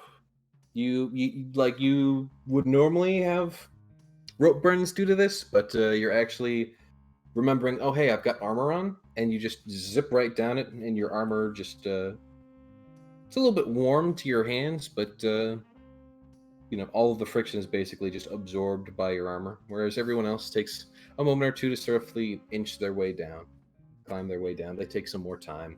Elman takes the most time of all, as he kind of like softly shuffles between his thighs and grabbing it and shimmies down. Jeez, Euphoria, where'd you get that move? Where did you Because I just got a lucky break on this one. Not bad. Regardless, the three of you get to the base of the mountain. It looks like it's going to be a bit of a climb. Luckily, you know, because of the darkness that is rising and closing in legions, that they likely aren't going anywhere. In fact, Zaire, you probably know what that purple light is, if you remember. Yep. Okay. So the three of you, well, four of you actually, are set to make your way up the mountain. You seem to have a little bit of a lead on the darkness, but once the sun starts to set and once the the shadows start to close in on the mountains themselves, because of course, the mountains have a little bit more sunlight given their elevation. And once the shadows start to close in on that, you will start to see those beings of darkness start rising and coming up after you. Good thing we don't have to worry about the airship. Yep, the airship softly rises back into the sky and starts to float off, sort of staying in the area, but you're not certain, but just looking up at it, it is big and obvious. You're not certain if, even at this point, if you necessarily have a jump on the camp that you're going to. But, you're probably going to have a little bit more element of surprise than just dropping on them. Well, they see the airship. Airship's still moving, so they'll think, oh, they're still on the airship. So... Oh, they saw the airship sort of float down towards the ground and then pick back up again. Hard to tell what it was doing, but who knows what they think. Indeed, indeed.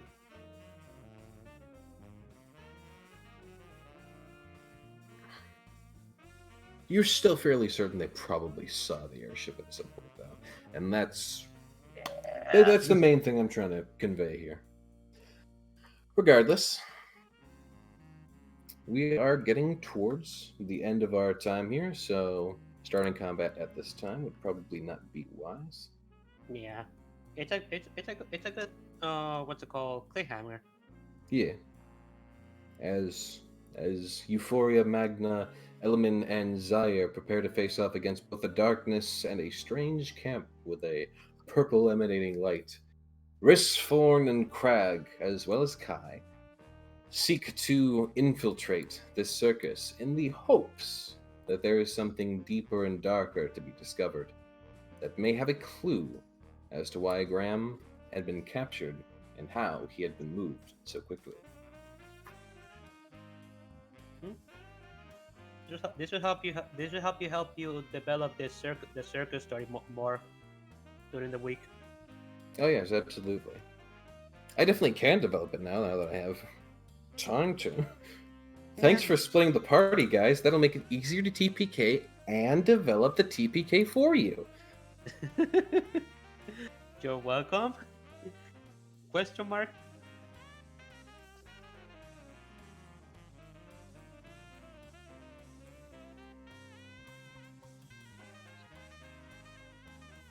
Yeah, it's a good place to end it.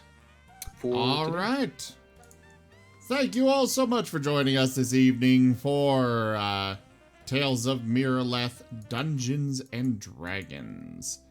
I will be back in just a few minutes with some... I don't know.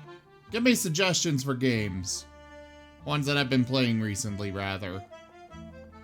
I was going to say Valorant. But anyways, I will be back in just a few minutes with some more streaming. Thank you to my patrons, donators, and subscribers. It is because of you guys I'm able to continue bringing these streams to you all. And yeah. Check out our website, zgfgaming.com. We've got links for our Discord, Telegram, Twitter, Patreon, all those good things there on the website, as well as down in the description below. I was kind of leaning towards Stellaris. I'm just kind of annoyed with the current game I've got because it's kind of too packed and nothing much left to do. But anyways, yeah, thank you all so much for joining, and I bid you all the most fondest adieu for now. Well, Cheers. That was really fun. Pretty fun. can't believe Magna didn't absolutely eat shit. I can't. I forgot I was muted because I was typing in chat. I'm so happy Magna's alive.